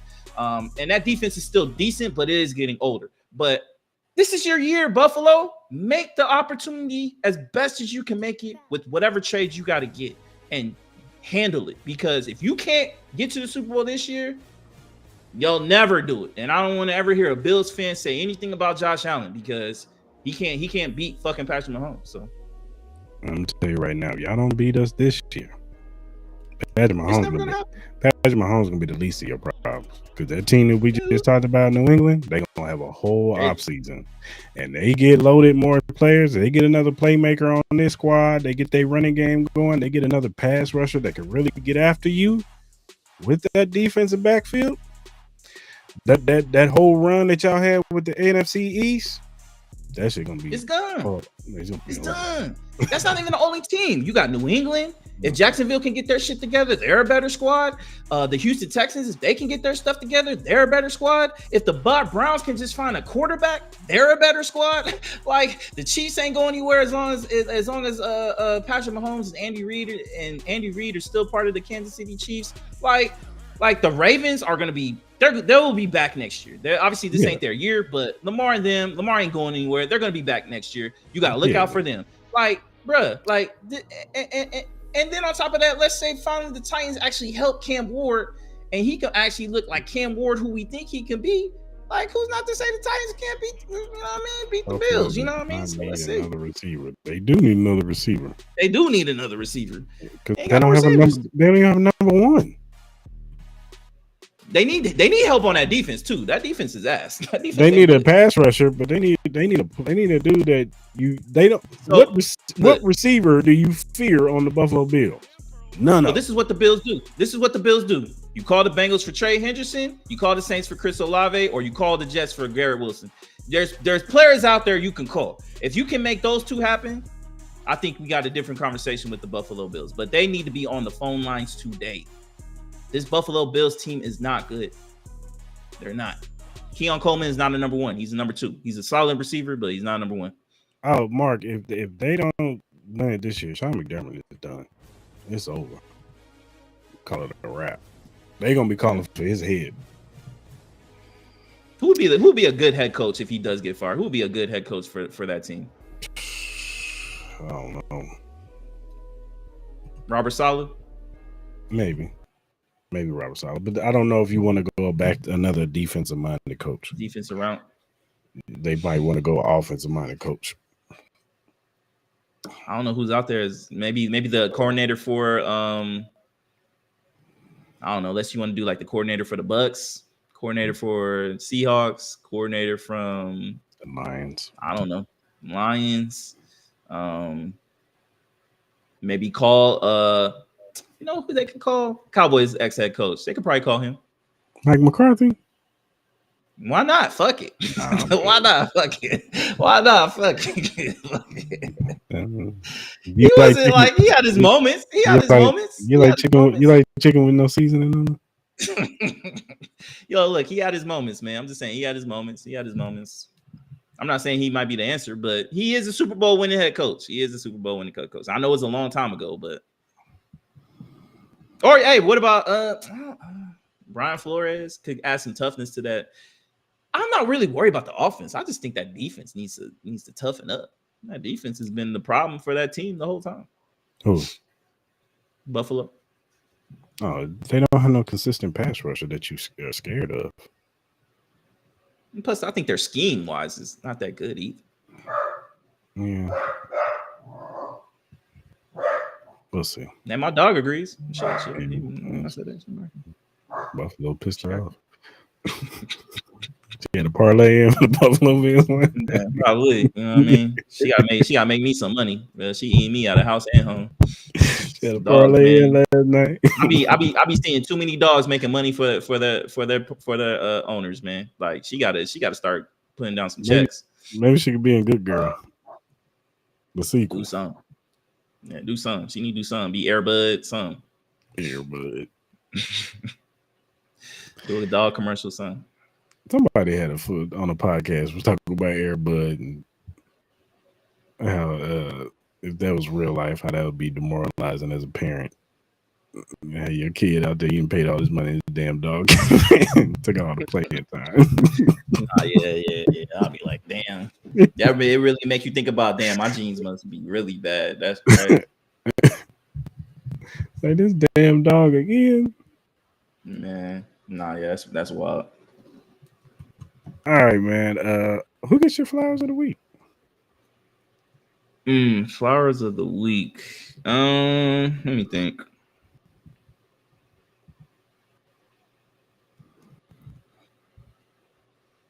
Damn, who gets my flowers of the week? Shit, I might not have none.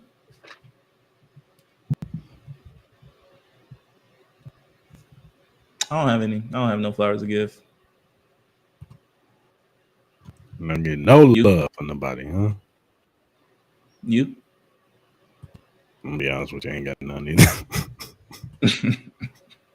None of y'all get no flowers. Yeah, honestly, I'll give flowers, man. It's Battlefield week. I'm excited for Battlefield, you know what I'm saying, coming out. I'll be on that shit. If anybody want to get on with your boy, let me know. I'll be on this weekend with Battlefield. So I'm excited about that. I do want to give flowers to Nafisa for standing up for what she did. I do want to give her flowers for that. You know who I give my flowers to? One more. And I want to give my flowers to Alex Pereira. You know, he had a big fight here at UFC. Big win. And then shout out to him showing love to John Jones for losing his brother as well. So I'll give some flowers to him, man. So praise out to the Jones family and big up props for Alex Pereira for honoring that as well. Yeah, I'm going to give my flowers to Juju. As you know, she's taking a year off. She's not playing this season. And I think it was a smart move to, not rush it back, you know what I'm saying? So she could be at the best of her abilities. So she can come back stronger than ever. And she has, the one more year anyway. So I just want to give her flowers, man. She played it smart, choosing her career to be at the best. And just pray, you know what I'm saying, that she comes back better than ever and being ready to be the number one overall pick. You know what I'm saying? Yeah. So it's all good.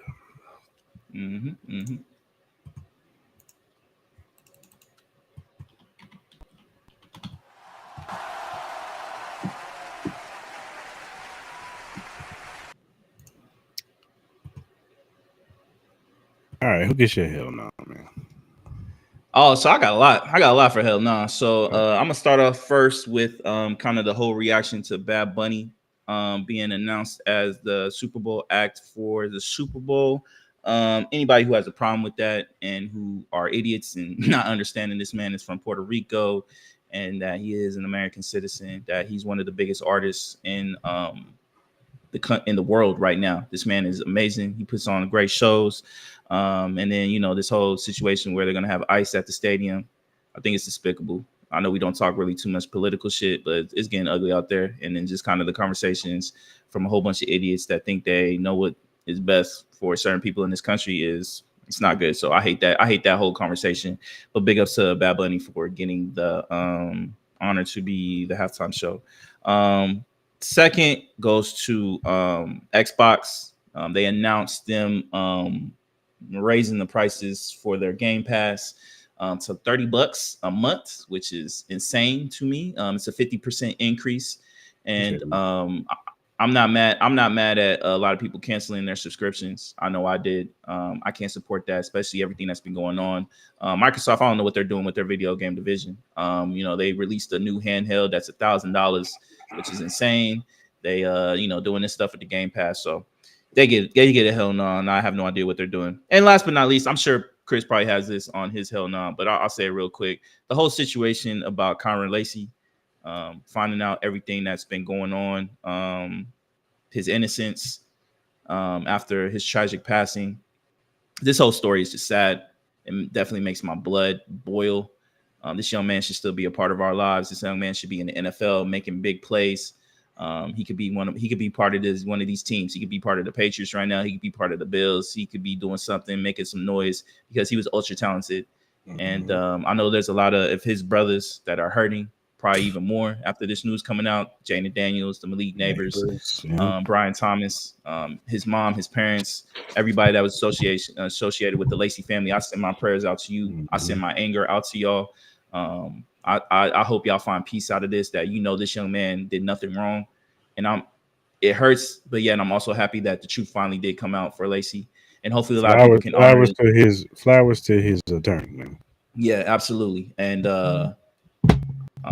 hopefully we can honor this young man in the proper aspects. I hope LSU does something huge for Conrad Lacey and his family and represent him. I think this man should be represented by all costs and by the perception of innocence until proven innocent. You know what I mean? Until proven guilty, excuse me. And this whole situation that's just really nauseated. And I think that whole police department that was associated in the Conrad Lacey's investigation should be, they should get sued. I think the Conrad Lacey family should sue them and the state and get as much as they can. And I think it was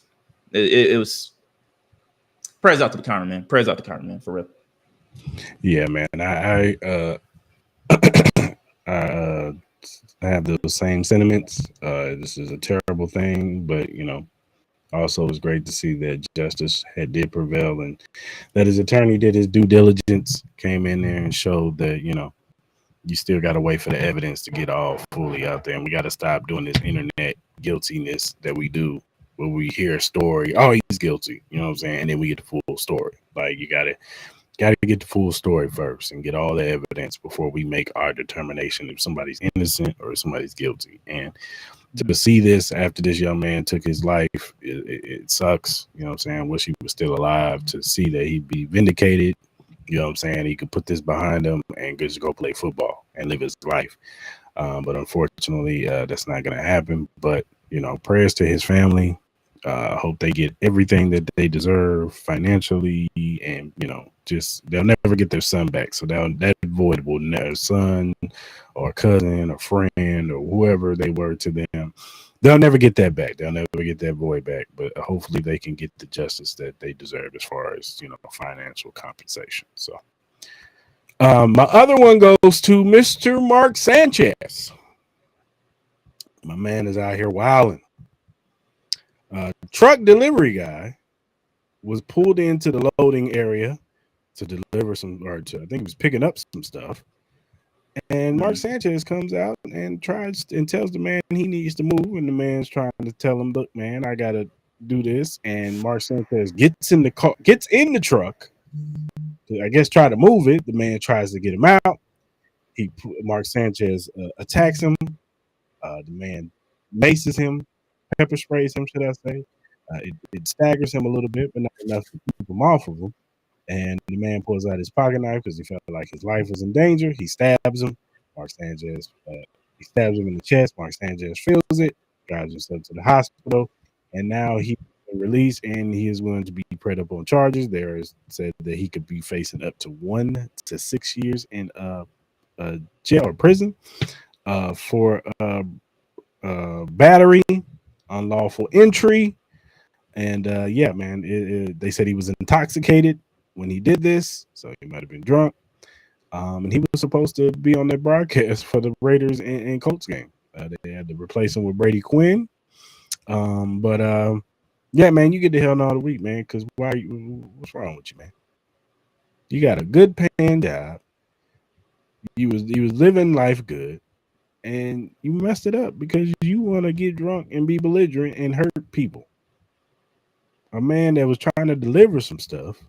And I saw the pictures of the man. The man put the pictures out. You sliced him up.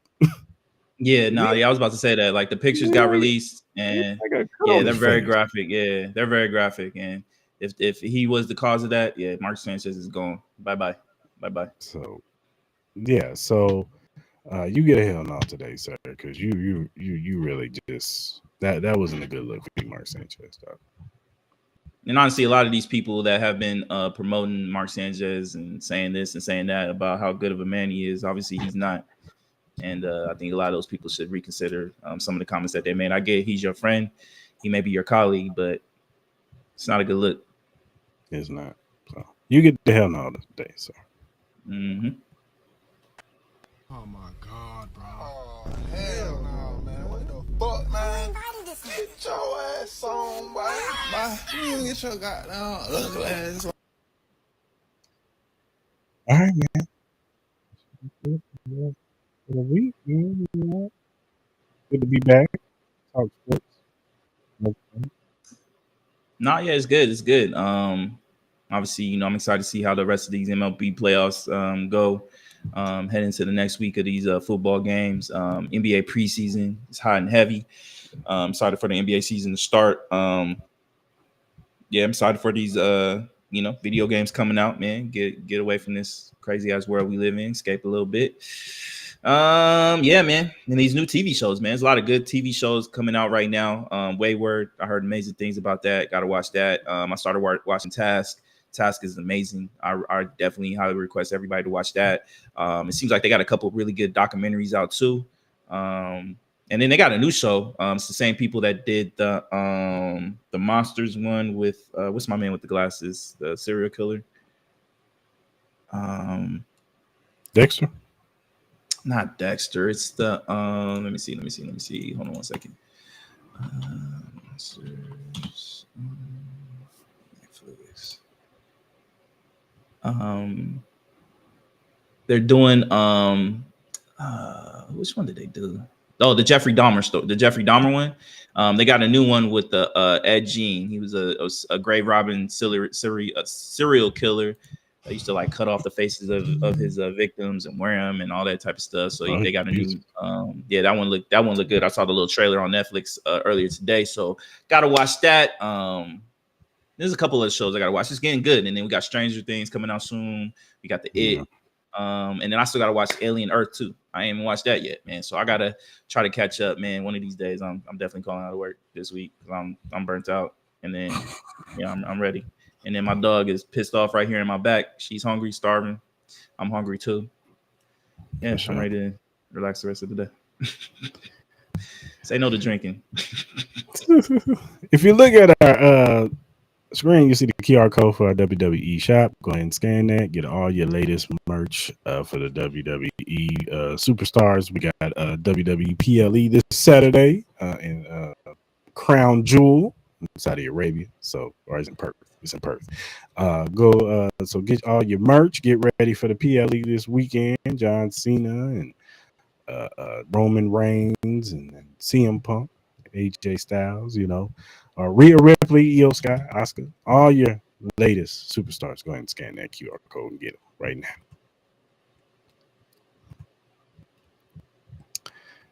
If you want to donate to our Cash App, you can donate to Cris Style Podcast or $ Cris Style Podcast. We will appreciate whatever you want to donate.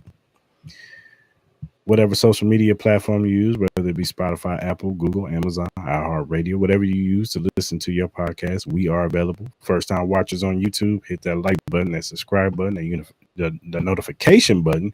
So when we go live on Mondays at 10 a.m. Pacific Standard Time and Wednesdays 9-ish Pacific Standard Time, you can jump in the live. You can talk about these topics with us because we want to hear from you. We want to get your opinion, just like Mark was giving his opinion today. We want to do this. We want to hear from you too. So, and if you can't listen live, listen on the playback and leave a comment in the comment section. Whatever social media platform you use to do your social media on, whether it be X, TikTok, Instagram, Threads, Twitch, Facebook, whatever you use, follow us at Cris Style Mal. We are available on there. We'll follow you back because we're just some regular guys who like to talk sports, music, movies, and all kinds of various other things. Also, if you have feedback or critiques, or if you have a question or topic, and we like said question or topic, we will bring it up on the show. We will shout you out because we want to show love to those who show love to us. So go ahead and hit us up via DM, emails, or our mentions. All right, good people. We will be back on Wednesday to talk about our picks for the week. I know we took a week off last week because we did the 200 episode. Go ahead and go back and watch that. Shout out to D-Mac and Trey and Maestro for coming on the show. Show came on for a little bit too. But yeah, man, we'll be back on Wednesday to do our picks for the week. And yeah, man, until then, guys have a good rest of your week. And we out. Yeah, don't get baited by that LeBron stuff either. He ain't going to announce his retirement. He'll be out. What?